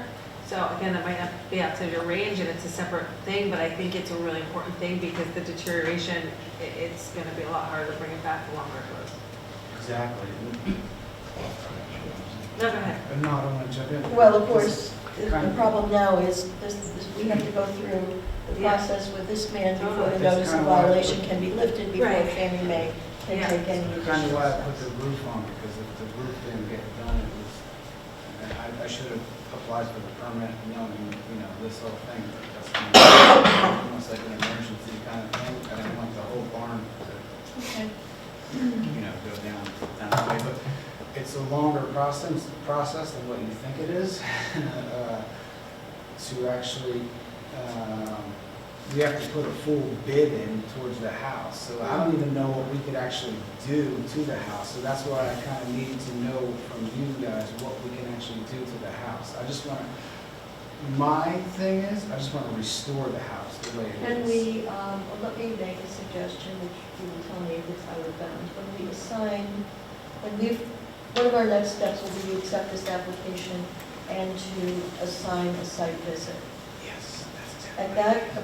At that, it might be appropriate at that time if you secure permission for the people conducting this site visit to simultaneously take a look at the house itself. Yes. We could probably also ask someone from HAPAC, which is our Historic Advisory Preservation Commission, to accompany. They can certainly do a windshield, if you will, survey of the house itself and be able to report back to you, Awesome. who can then take it to the next level as to what they feel the urgency of movement on the stabilization of the property is. So there could be two steps to this. There could be stabilization, moving toward restoration. Would there be any chance if we set that meeting up, could I have the agent come You out? certainly can. The more the merrier. Yes, that way he knows exactly what's going on Yeah. with what he knows. Well, yeah, because the agent is the person, Yes. if I understand your explanation, that is going to be making decisions about who gets the next card. Kind of not really. Kind of. Fannie Mae does that. Yeah. No, Fannie Mae does that. They decide if they Oh, want to okay. give us the card, but he's the one that actually, we talk back and forth with what kind of repairs is going to be done to the house. All right, well, let's, So he Also, would be, I would just point out that a lot of times in foreclosures, there's designated foreclosure agents, and they do not always work in these territories. yeah. So it's a random draw is how it works. It doesn't mean that they so, that is his job. yeah, exactly. Exactly. No, we're on the same page, but that would be awesome if we could come up with something like that. Well, at a that'd be great. minimum, if you cannot get the agent there, you would have a report from the people who Yep. conduct the site visit and from HAPAC that could be forwarded. And I think we'd all feel better because we would know that we're working hard on our end. And Okay. so in the future, if that is disregarded, it will not be on us. I'm in complete agreement. I apologize for this happening, whatever, but, I'm here and I want to resolve this Okay. as best we can. so. Draft procedural resolution with an addition? Yep. Another one in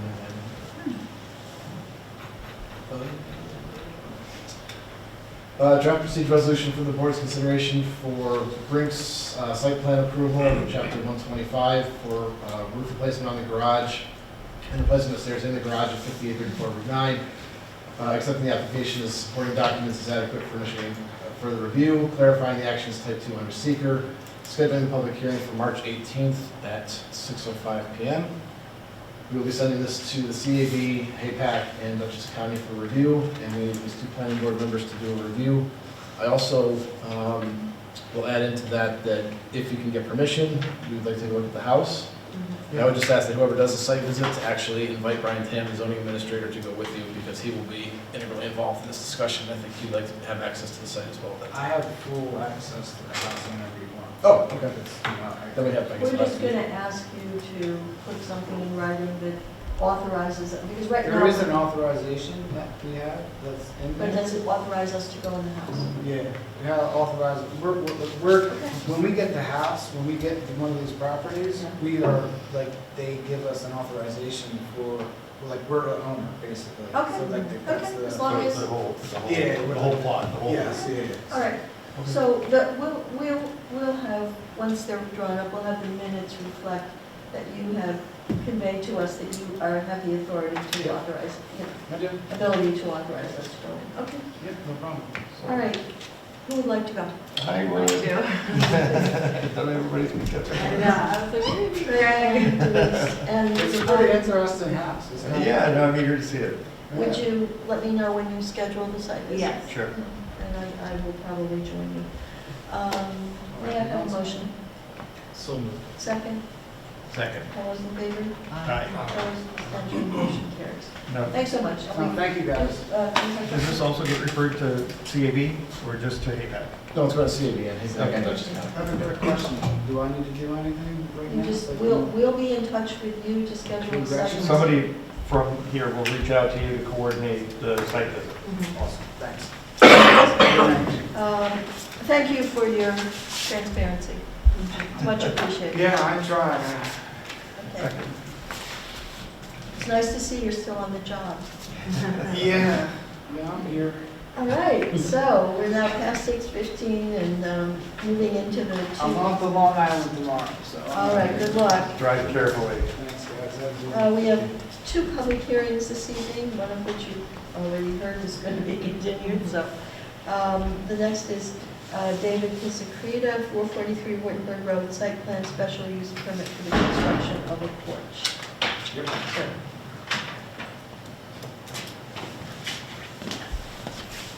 And just a brief review, I think we've seen this before. I think so, yeah. So, yeah, I am David Pisacreta, the owner at 443 Wartenberg Road. I'm looking for a permit for my unenclosed porch roof. Okay. Is everybody familiar with this? Jim, do you have any additional comments? No, we do have some additional pictures that were provided through the ZBA, if everyone wants to see those. Sure. A little more recent. The only other comment I have, I have just a question. Lighting and landscaping, we talked about this last time, I don't remember where we landed on that. Yeah, landscaping is, I mean, there really isn't any, it's grass, everything's grass right up to the pool, right up to everything. There'll be a couple of stone steps because of the rock, just to get up to the elevation of it, but that's it. And the lighting, there was no, Lighting, the architect, Lloyd, said that they are night something, Like compliant? Not dark sky compliant. dark sky compliant. Yeah, there's small lights that shine down. and they're inside the structure? No, inside there will be, lights from when we're there, yes, and a fan or something, that's it. But outside, I think there'll be like these. Oh, you're there. Yeah, Okay, this and that's that. the- There'll be this, that's what's there now. So the only other comment I have is, you are before the ZBA tomorrow. Yes. So anything, if you were to do it tonight, would have to be conditioned upon tomorrow's findings from the ZBA. But here are the pictures. Yeah, the ZBA was out there 2 weeks ago, took a site visit.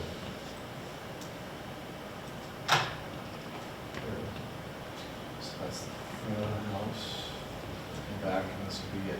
Yeah. Back there for more. No, that's the, To the right. that's the already pre-approved, exercise art studio. Okay, right. The shed is, the porch shed is directly behind the house.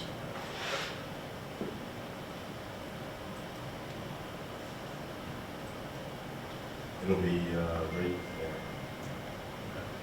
And I think it was a rendering supply, because I think zoning wanted the renderings to get. I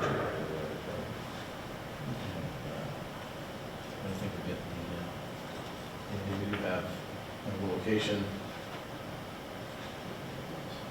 So the location is back in here, right in behind the house. Yeah. This is Wittenberg Road. And this is all mine also.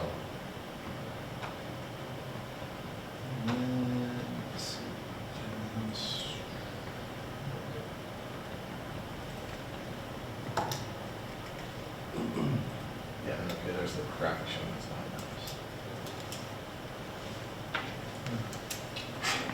$9. Is there a site visit conducted? One here is passing on to a site visit. Ed's been there a couple of times, but, And Madam, I don't have my own files, let me see who would have been. all right, I think for the first Well, building. for the first approval. Oh, okay. Yeah. All right, so jump. Yeah, this, and this is already been. I'd have to look at my. I'm sorry, we don't files, I have don't that know. condition. Anyway, planning board members, any concerns? Anyone? Is there anyone here from the public wishing to comment on this application? Did you want to No, that's my neighbor down the block. Well, he has the option to speak if he'd like to. I was here if there was any opposition to, just provide my support. Well, that's public comment. So, Name, sir? Hey, I'm Alan White. I live right down the road at 503 and also 500 on both sides of Woodford Road, okay.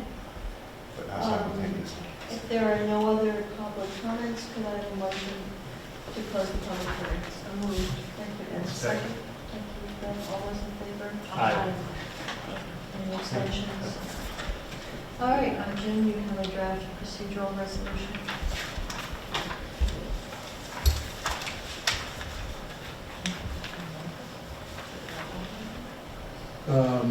It's actually a draft approval resolution, sorry, it says procedural, should have been approval. Draft approval resolution for David Piscreta for site plan special use permit in Town Code Chapter 125 for construction of a detached accessory roof porch structure at 443 Wartenberg Road. Confirming the action is type 2 under seeker. Based upon the review submitted information, finding the proposed work to construct the accessory structure and associated improvements is consistent with the objectives and regulations of Chapter 125, subject to the one area variance being approved by the Zoning Board of Appeals. And we'll get back to that in a second. With respect to the application for the special use permit, approving the site improvements, I'm going to change that.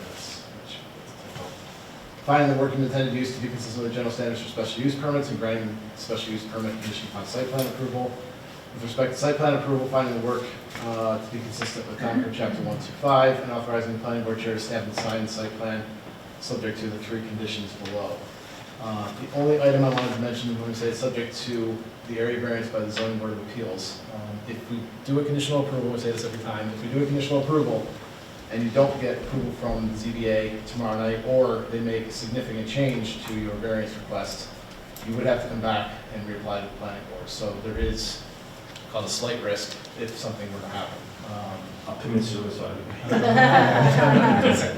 This is, yeah, no, I think the ZBA's, I think, pretty comfortable with everything. I think It's just, this is just to put it Procedural, on the public yeah. record that you understand that we're giving you this conditional approval subject. I appreciate that. Thank you. Yeah, no, it's been, it's been an enlightening experience because it's been a good experience. I was on the Board of Appeals in Englewood Cliffs, where my residency is. We're now here 4 days, 3 days a week. We just absolutely love it up here. So I understand the whole procedural thing. In fact, the guy from Verizon came in front of my board 10 years ago. Same The guy? Same lawyer. Yeah, same lawyer. So it's pretty funny. So it's been appreciative because the stories you hear from other people is like, and it wasn't. Everybody's been really supportive and kind and welcoming, and so I just want to thank everybody. Thank you. No, Gretchen's been like What do we miss? really. Anyway, thank you. Well, let's not belabor this. May I have a motion to approve the... So moved. Second, please. Second. Thank you, Sharon, and I will poll the board. Edna? Aye.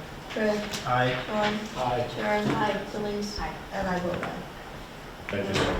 Thank you. Thank you for all your hard work on this. Yeah, we put a lot into it. It's a, I don't know if you guys for the planning board want to take a look at it. So I'm a steel contractor, and we're trying to get into mass timber work. So we did a large cross-laminated timber project and blue land. And so I got this idea to do this up here, to use the same A demonstration? same material, sort of like a mock-up or something, sort of. Plus, it's pretty cool. So it's going to increase the traffic to your property? No. No, but when you look at it, you go, why did he make it so heavy and why is it so big?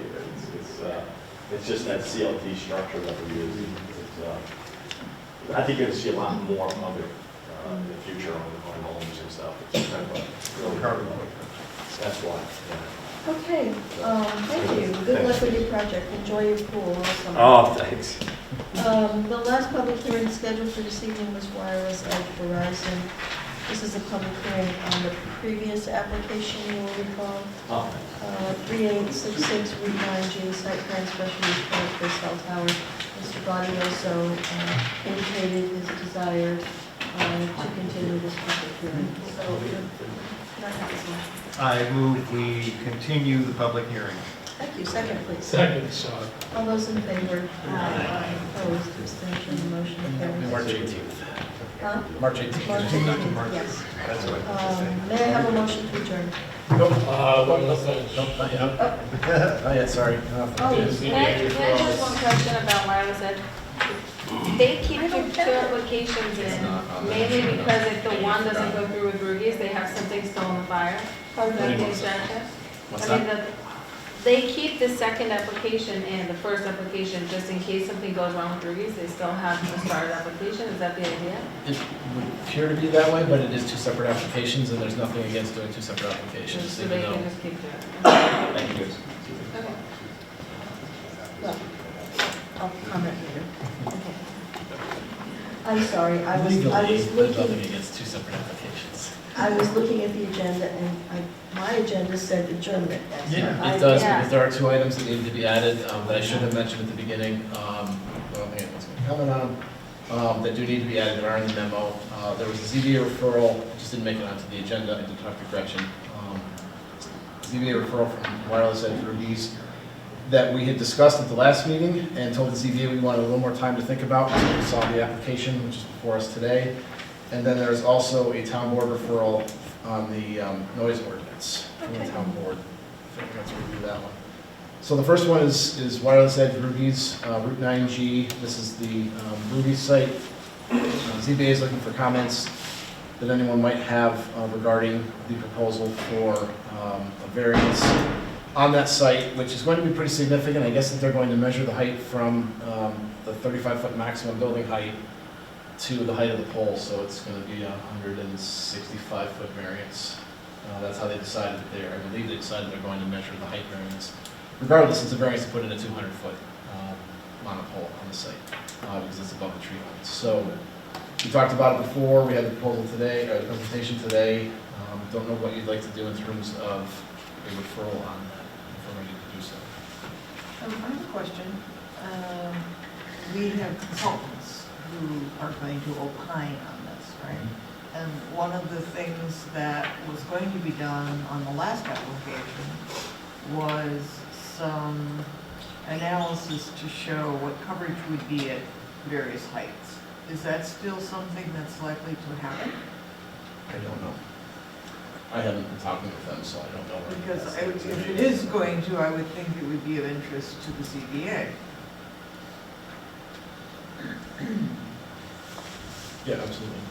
And then we could include in the referral that we recommend that the ZBA, we recommended that information be requested also by the ZBA for their referral, for their review, sorry. Right, I mean, I want them to concur with our request for that information.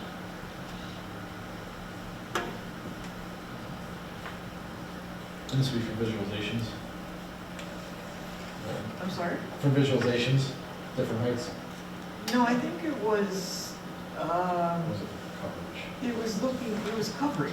Yeah, look at the coverage at various heights And the whole idea was, do you need it to be 200 feet to get maximum ideal coverage?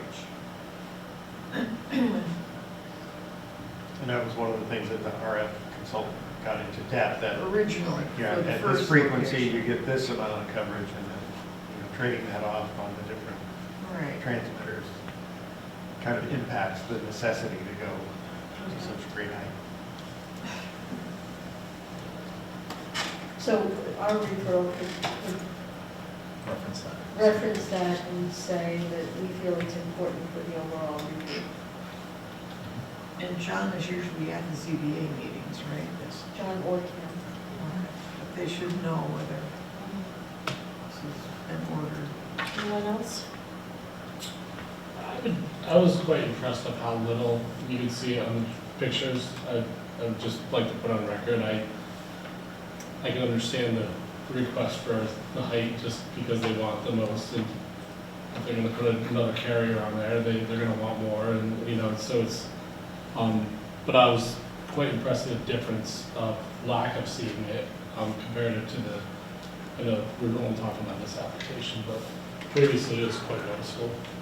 So I was quite happy, as long as, that's your full representation, but we can only agree that it is. It looked to me, as Jim was scrolling through it, that they looked at it from every vantage point I could imagine.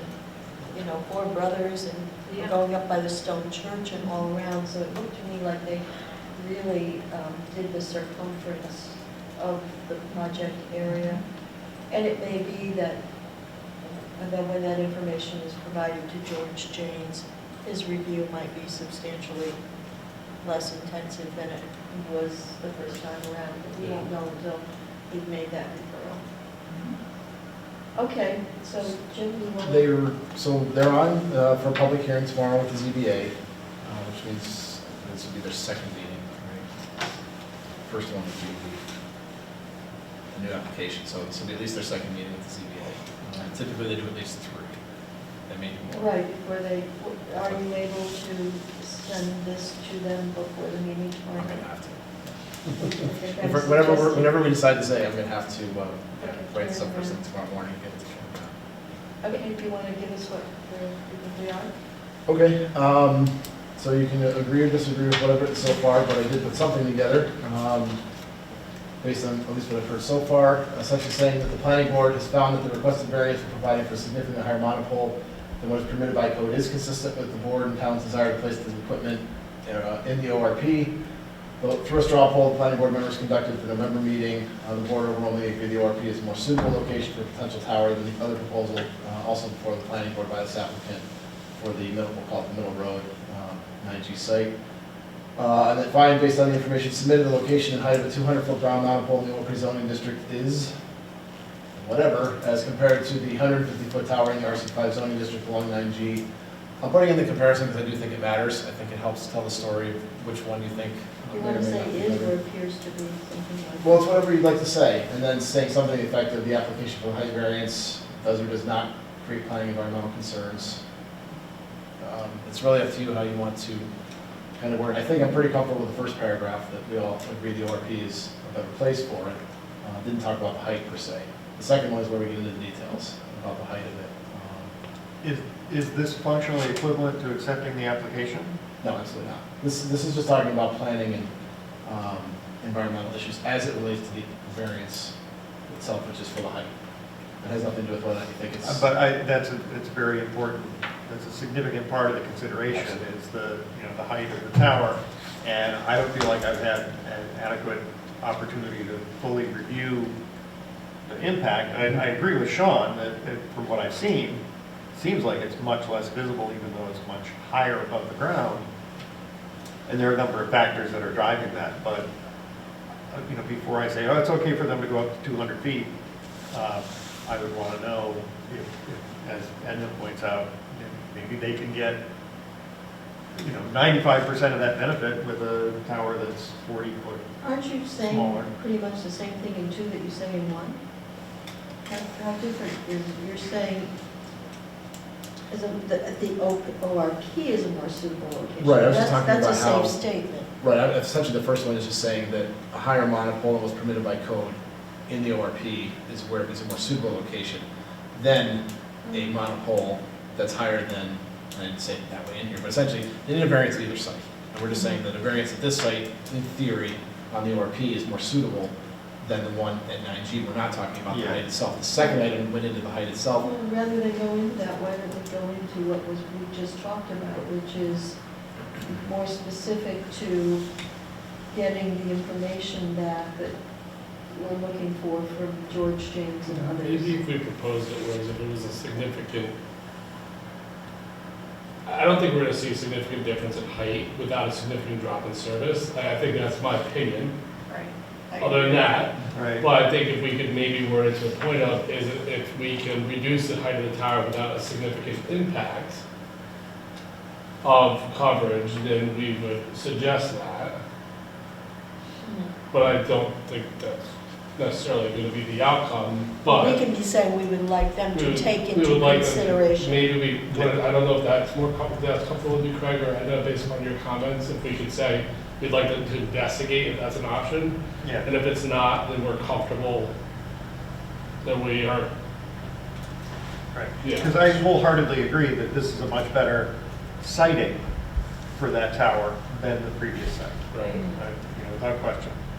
All right, so let's try to work around that, what the CBA is asking us, and I think you heard it for the last meeting, is to be as specific as we can in sharing with them aspects of an application that we want them to provide further study to, right? So that's what I'm hearing you If they say. can compare the two, and then, And this will require more time, because if the ZBA agrees that this kind of study would be advisable, then that will take time to do. The ZBA is, at this point right now, typically 2 months out from giving their final approval. They would like to think they're on a faster track, but the ZBA will hear it. Tomorrow will not be. Oh, no, they're not going anywhere tomorrow. They're not Yeah. going anywhere tomorrow, It's there'll at be least- another one, and at then least- there'll likely be a vote. So we It's think also- that there's enough time for this study to be done and to be seen by us and the And it ZBA. depends on how much information they want, like the Brugge's sign issue was before the ZBA for 6, 8, 9 months. It was a long time for them to get through, I mean, they're asking for, I think, 14 or 16 variances, but they don't all go through in 3 months. Sometimes there's more But I'm details, saying it's a so. minimum. Right, it's a minimum of 3 months, and this is it's meeting tomorrow is month 2. And we are trying to get back to John and Kim to see where they are in referrals to George James and the other gentlemen. So Some of The this other data thing- probably already took place, because they referenced that when they went back to Verizon and they knew it needed to be taller, and the Verizon said minimum of 200, and they were running the numbers to figure out what that minimum was. So I guarantee that we should collect that data and be aware of it, but I think they've already done that research. Yeah, but they also did that research for Site A, and they told us when they did Site A that it was the only suitable site that didn't require, that Yeah. within the zoning that we wrote, and that, 6 months later, it's like, oh, we got this other site, and we can go higher, We need it to works see it, great. period. So, how about if we frame it in that the board needs more details and input specifically from George and Ron, who are your consultants on visualization and RF/height, on the trade-offs of height and coverage area. If height could be reduced without a significant impact, that would be something to be considered. But we would like to see more information and specifically responses from those two before you can make a final determination, which I honestly think the ZBA would probably agree. I just Something something that- visual at this point, because I think we've seen the worst case. yeah. But, yeah. I just want to save us some room for a retreat in case these studies that we're having done uncover something significant. And then we can say, well, 200 feet's not really working for us. How about this, this alteration? So. But you do have to consider that other carriers will be lower. And so the same issue that Verizon has, the other carriers will have. Yeah. I agree with Sean, it's not likely to be a significant lowering, but it's worth looking at. Yeah. Is everybody happy with the additions that Jim's made? So I'll do that, and I'll also change number 1 to just say that the board finds the location is consistent with the planning board and town's desire to place it on the location. And we'll take out the whole variance element of it for now. Okay. Just say we like the location, we think we need more input from George and Ron before you can make a final, referral, yes, or a final referral recommendation. All right, motion, please. So moved. Second. Motion, Louise, second, Sharon. All those in favor? Aye. Opposed? Abstentions? Thank you. Thank you. Last thing? One more. The town board, as you might know if you're here at the meeting or read the newspapers, had a discussion on a proposed change to the town's noise ordinance, section 12558. They held a public hearing to discuss the amendments on February 12th. Changes have been under discussion for some time, and have included discussions with both me and the town zoning administrator. Essentially, in a quick summary, they're proposing to change the intent and purpose statement, not be named declaration of intent, and they made some modifications to that. They made some modifications to section C, so they're not modifying the entire noise ordinance, they're only modifying certain sections of it. The section that was the prima facie evidence of noise disturbance is now named unreasonable noise prohibited acts.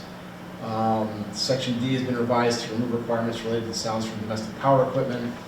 Section E, enforcement and administration, has now been proposed as it's going to replace one of the other sections that changed, so essentially just moving it to another area. And definitions have also been amended, as I noted below. So, my opinion, and obviously, it's your referral, you can let me know how you want to refer back to the town board. Is generally speaking, I think you could refer back to the board stating, maybe have some comments. No real comments on the revisions, as it's a matter for town board discussion and determination, including consideration of any input received. Because the noise standards are in the zoning code and something to consider in planning board application reviews, in my opinion, they're typically used for enforcement actions. I mean, we certainly consider noise if we're looking at something going in and how it might impact the neighbor, but the noise ordinance itself typically is used in enforcement. We could ask an applicant to come in and give us a noise reading. We did once in one application I've been here for. We did ask for a noise reading once. So it can be used, but I do honestly believe it's mostly an enforcement item. With that, I open it up to you for how you would like to respond. I was at the meeting. And there was a fair amount of comments made. I don't think that the people who were at the meeting fully understood several things. I don't think they understood, I'm not sure it was presented as precisely as it could have been, either in advance or at the meeting, that some of these were actually improvements, that this law is old and needs modification. But there were things that were raised, and I'll give a couple of examples. I'm not saying that the issues they raised are correct or incorrect, but there was a farmer present who spoke about the fact that as written, relative to the decibel level from standing by the side of the road, his interpretation was he could not drive his tractor down the road from one field to another. So there were those kinds of things that were raised. There were a number of landscapers there that were concerned that their use of leaf blowers and high-powered lawnmowers and other things were significantly going to be impacted by this ordinance. Now, I can't explain whether what they're saying was accurate or an emotional response to something that they didn't answer, but I think, in my own opinion from being there were sufficient questions raised about it at the town board level that I would like to see the town board be able to answer all of the questions that were raised at that meeting. I think, if I'm correct, I believe the supervisor indicated that they were going to go back and look at it again in light of the issues that had been raised. And I personally, as a member of the planning board, would like to say that the planning board would encourage the town board to once again review this proposed modification of the law in light of the comments raised by the general public. I don't think, I didn't get the impression it was ready to be approved as is I got the impression that there was some tweaking that needed to be done. I don't know if any of you heard from anybody else in the community, but that was certainly the tenor of the meeting, and it certainly was coming from landscapers and farmers and other employers of equipment that they need in the conduct of their business. Out of curiosity, what was the reason for revisiting this? Complaints Complaints. that have come in related to. They're mostly related to power tools and stuff? They're mostly related, they were Landscaping. mostly related to things like leaf blowers and lawnmowers. Yeah, and the leaf blowers in particular are just relentless. Why don't they just make it certain days of the week, you know, in some way? Well, the times exist, and they're, I mean, I won't quote them because I will get them wrong, but they weren't unreasonable times. I would say in general, they were the typical work hours you would expect. Say you have, I will say, it's my understanding the complaints are coming from more densely populated areas. So that's somebody coming in at 9 o'clock in the morning that's contracted to do your yard is waking up a retiree who likes to sleep in and drink. I mean, I'm not trying to make light of it. I feel like we need to be spending time on other things that are better well served, but with that being said, I agree that I think this is something that's going to potentially affect a lot of people in the less densely populated area, and that we should rely on them to, I think, better answer some of the public comment before I give my opinion. So the code exists now, just to be clear. There is an Right. existing noise code. It has Who decibel levels. enforces it? Well, Zoning enforcement officer, and the problem, and as we all know, well, there's two problems. The zoning enforcement officer is a part-time job, and in addition to everything he does to move things through the process to us in the zoning board, enforcement is an enormous issue. I'm trying to think what was my second point here. The last I knew, I could be wrong, but the police are the only people now who have the decibel monitoring equipment that's used by the village and the town. yeah, I mean, you can get it on your Oh, phone. of I put it course. on, as soon as it started, I put one on my phone and started that's walking around. smart. But But it's not Yes. the official. correct. So the people who enforce it are the zoning administrator and the local police or state police. And noise ordinances are notoriously difficult. You know, if someone's making a noise, by the time you make the call and someone goes and shows up, it may or may not be done. It's tricky. It's small lots are different than larger lots, all these kinds of things. It all exists today. I discussed the fact that I thought it could be enforced as is, but some people thought otherwise. Brian has been very involved, Brian Tam has been very involved in these discussions as of late in terms of making changes to it. But, you know, my thinking on noise ordinances, this is not intended to go out there and, you know, hit anybody who breaks the law and the decibel barrier. It is intended to be used for anyone who's doing something that's considered to be excessive, unnecessary, or illegal. There is a sentence in the Declaration of Intent that they changed to say the local law is to be construed liberally, is not intended to be construed as to discourage the enjoyment by residents of normal, reasonable, and usual activities. So that would cover a tractor driving down the road, a loud muffler. It should cover those things. No one's out there intentionally chasing anyone down for every violation. It's more like this is used when a complaint comes in. That's why, in my opinion as a planner, in my experience using these, it's mostly an enforcement tool. Certainly, if someone were to come in and say want to put in, you know, the Indianapolis 500 up on a property up here, we're going to have all sorts of decibel levels readings done before we do that. Or someone wants to put in a manufacturing facility in their houses next door, we would have those types of things done. But it's somewhat rare, I think, in planning realms, unless you're in an area that has a lot of heavy industry and those types of things coming in. So I believe it's mostly enforcement, but it certainly has planning implications, and you can provide any thoughts you want. Well, But- my thought is just that, you know, knowing that there were questions raised, and I would say the questions were about clarification. I would not necessarily say that these were outright challenges, but people were asking for clarification. You know, how is this going to affect me when I want to move my tractors?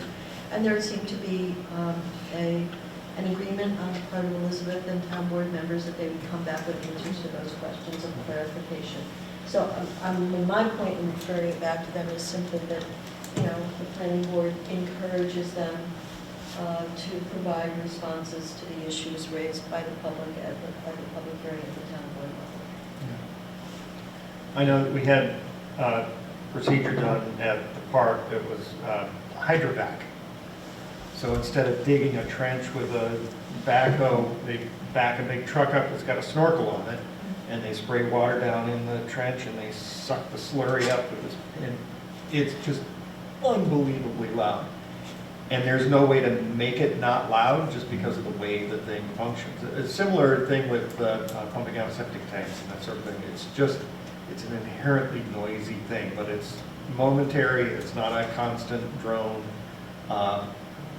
And I wonder, like for the farmer's standpoint, I can't drive my tractor. Well, why is that? Well, it's a really loud tractor. Can you make your tractor not so loud? You know, if that's a possibility, then maybe, you know, you can improve the quality of life for the people in the town if you just fix your dang tractor. The one time where I remember this came up was at the dam, Joel Herms, where he says that it measured at 70 dBA, which is kind of loud. But he said there's white noise everywhere. Just the white noise of the water rushing over the dam is like 72 dBA or something like that. And standing on the dam, we could hardly talk to one another. It was so loud. There are times during the year, like in August, where there's not as much water going over the dam, so you won't get that white noise and that hum, you know, the constant drone of the hydro generator would really be an intrusion for the people who live around. So I think there's a lot of complexity that needs to get explored with this. Well, there's a lot of subjectivity, you know. Yes. There's a lot of subjectivity.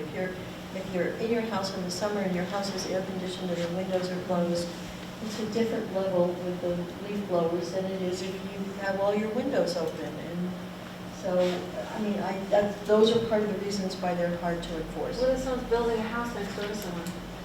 What happens then? No, I but mean, again, it's not intended to regulate things that happen But on if you a- had on a an regular angry basis. neighbor who's just pissed, then now that it can be weaponized. It Well, can they be can weaponized. complain, but then it's up to the zoning administrator and the authorities to decide Yeah, if that okay. complaint should be dealt with or not, and that happens regularly. I just put this up, I'm not saying that this cell phone thing is, you know, it works well or not, but as we're talking in here, we're running anywhere between high 50s and 60 or 70 dBA, just sitting up here in the room, but it depends, right? It's in the context, it's the particular noise. It's a particular noise itself, is it a high pitch, is it a low pitch, what's the white noise background? It's very. Barking would be very loud. Right, yeah. I It's not a think chicken it's- in the morning. It's a balance between let it be enforceable is what I'm seeing in some of this, of being a little bit more specific of what some of these noises come from, so it can be enforceable is what I'm seeing in some of this. Because I'm sure Brian's also dealing with the fact of trying to enforce it when it comes up. He has to use professional Yeah. judgment, just Yeah. like the authorities. I think there's a lot to this, which it's sticky, I think, in a lot of situations, which is, I think the public is, I agree with what Melody said earlier about relying on getting some clarity with the public's already arisen. Because it does exist, I think they're trying to clarify some things, but obviously Yeah. they need to clarify some of the clarifications. I mean, in general, I support the review of how old is the existing ordinance, do you know? It would have been back when we originally when the town did this, it would have been 2009. 2009. Was it carried over from an earlier So, version? I thought it was carried over and it was largely unchanged over many years, so I'm in favor of them reviewing it. I'm just encouraging them to take under consideration the issues that were raised at the public hearing conducted by the town board on such and such a day, and that the planning board encourages them to clarify the issues so that everybody understands the requirements. And, you know, I don't want to come off as one of these people who, you know, wants the town to turn into one of those places where you can't even start up a leaf blower for crying out loud. But there are other choices that are available now. I know that a lot of guys are going to battery-powered chainsaws for some applications, you know, not for cutting really big trees, but for, you know, a lot of more normal work. A lot of leaf blowers are available in pretty good functionality with a battery pack. And Battery lasts 10 minutes. Yeah, that's what ours I've got is. 4 batteries. 10 Well, minutes. that is, And okay, is that gonna be the case forever? And the point that I'm trying to make is that the progress is giving us different choices. And I think we need to think about what's gonna be true now and what might be true in 10 years. I think you're both making good points, but I think, some of that, and I don't want to get into the weeds with it, but some of it is the difference between, a large landscaping company and a very small landscaping company trying to get a foothold in a business. Exactly. I think that much common usage of various tools in town are going to exceed these DBA levels at the Absolutely. property line. And so it kind of makes you wonder what the purpose of this is. Unfortunately, I think some of the purpose of it is that it is, as Jim said, a review that the town chose to undertake based on the number of things that were coming into them. Well, I understand a lot of complaints were coming from Rhinecliff, and it's particularly at those small lot areas of Rhinecliff where that you cannot follow this law. But again, like I say, we already have a noise ordinance that I think could be utilized to address these issues, but it's not as clear as I think the town board is looking to try and make it, clarify some of these issues related to the That's why I power keep using the footprint. word clarification, because in some points in their explanation at the meeting, they indicated that in some of these categories, they actually increased the decibel level. Instead of it being at 60, they moved it to 80. So in some cases, they made it better, but I don't think that it was fully understood by all those in attendance, and that the basis of some of their questions was on a lack of understanding. So I think it does the town board good to take those questions seriously, to get the answers, and to feed them back to the public in some formal way. Yeah, they also add some modifications based on the lot size of what the ordinances are. I can't answer that. It's like Rhinecliff then would have a certain set of rules. Well, I think that would get very complicated in terms Yeah. of things for the zoning administrator, in terms of having to have one set of rules for here and one set of rules for there. It could be larger lots, but the houses could be close together. Yeah. You can figure out configurations where you could be on a much bigger lot than Rhinecliff, but your houses could still be Yeah, there's within. not. So, are we okay with just? So What are we telling the town? Something to the effect of the board is in favor of reviewing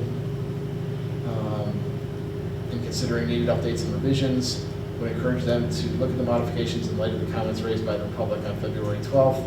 Not sure it's ready to be approved as drafted without some additional clarifications. Ready to be, approved I'm as not drafted. sure that we could tell it, that we would encourage them to do that I think that before would- final approval. Yeah, I'll take that out, just say comments from the public on February 12th. Motion? So, second. All those in favor? Aye. Now can I have a motion? please? I move to adjourn. Second. All those in favor? Aye. All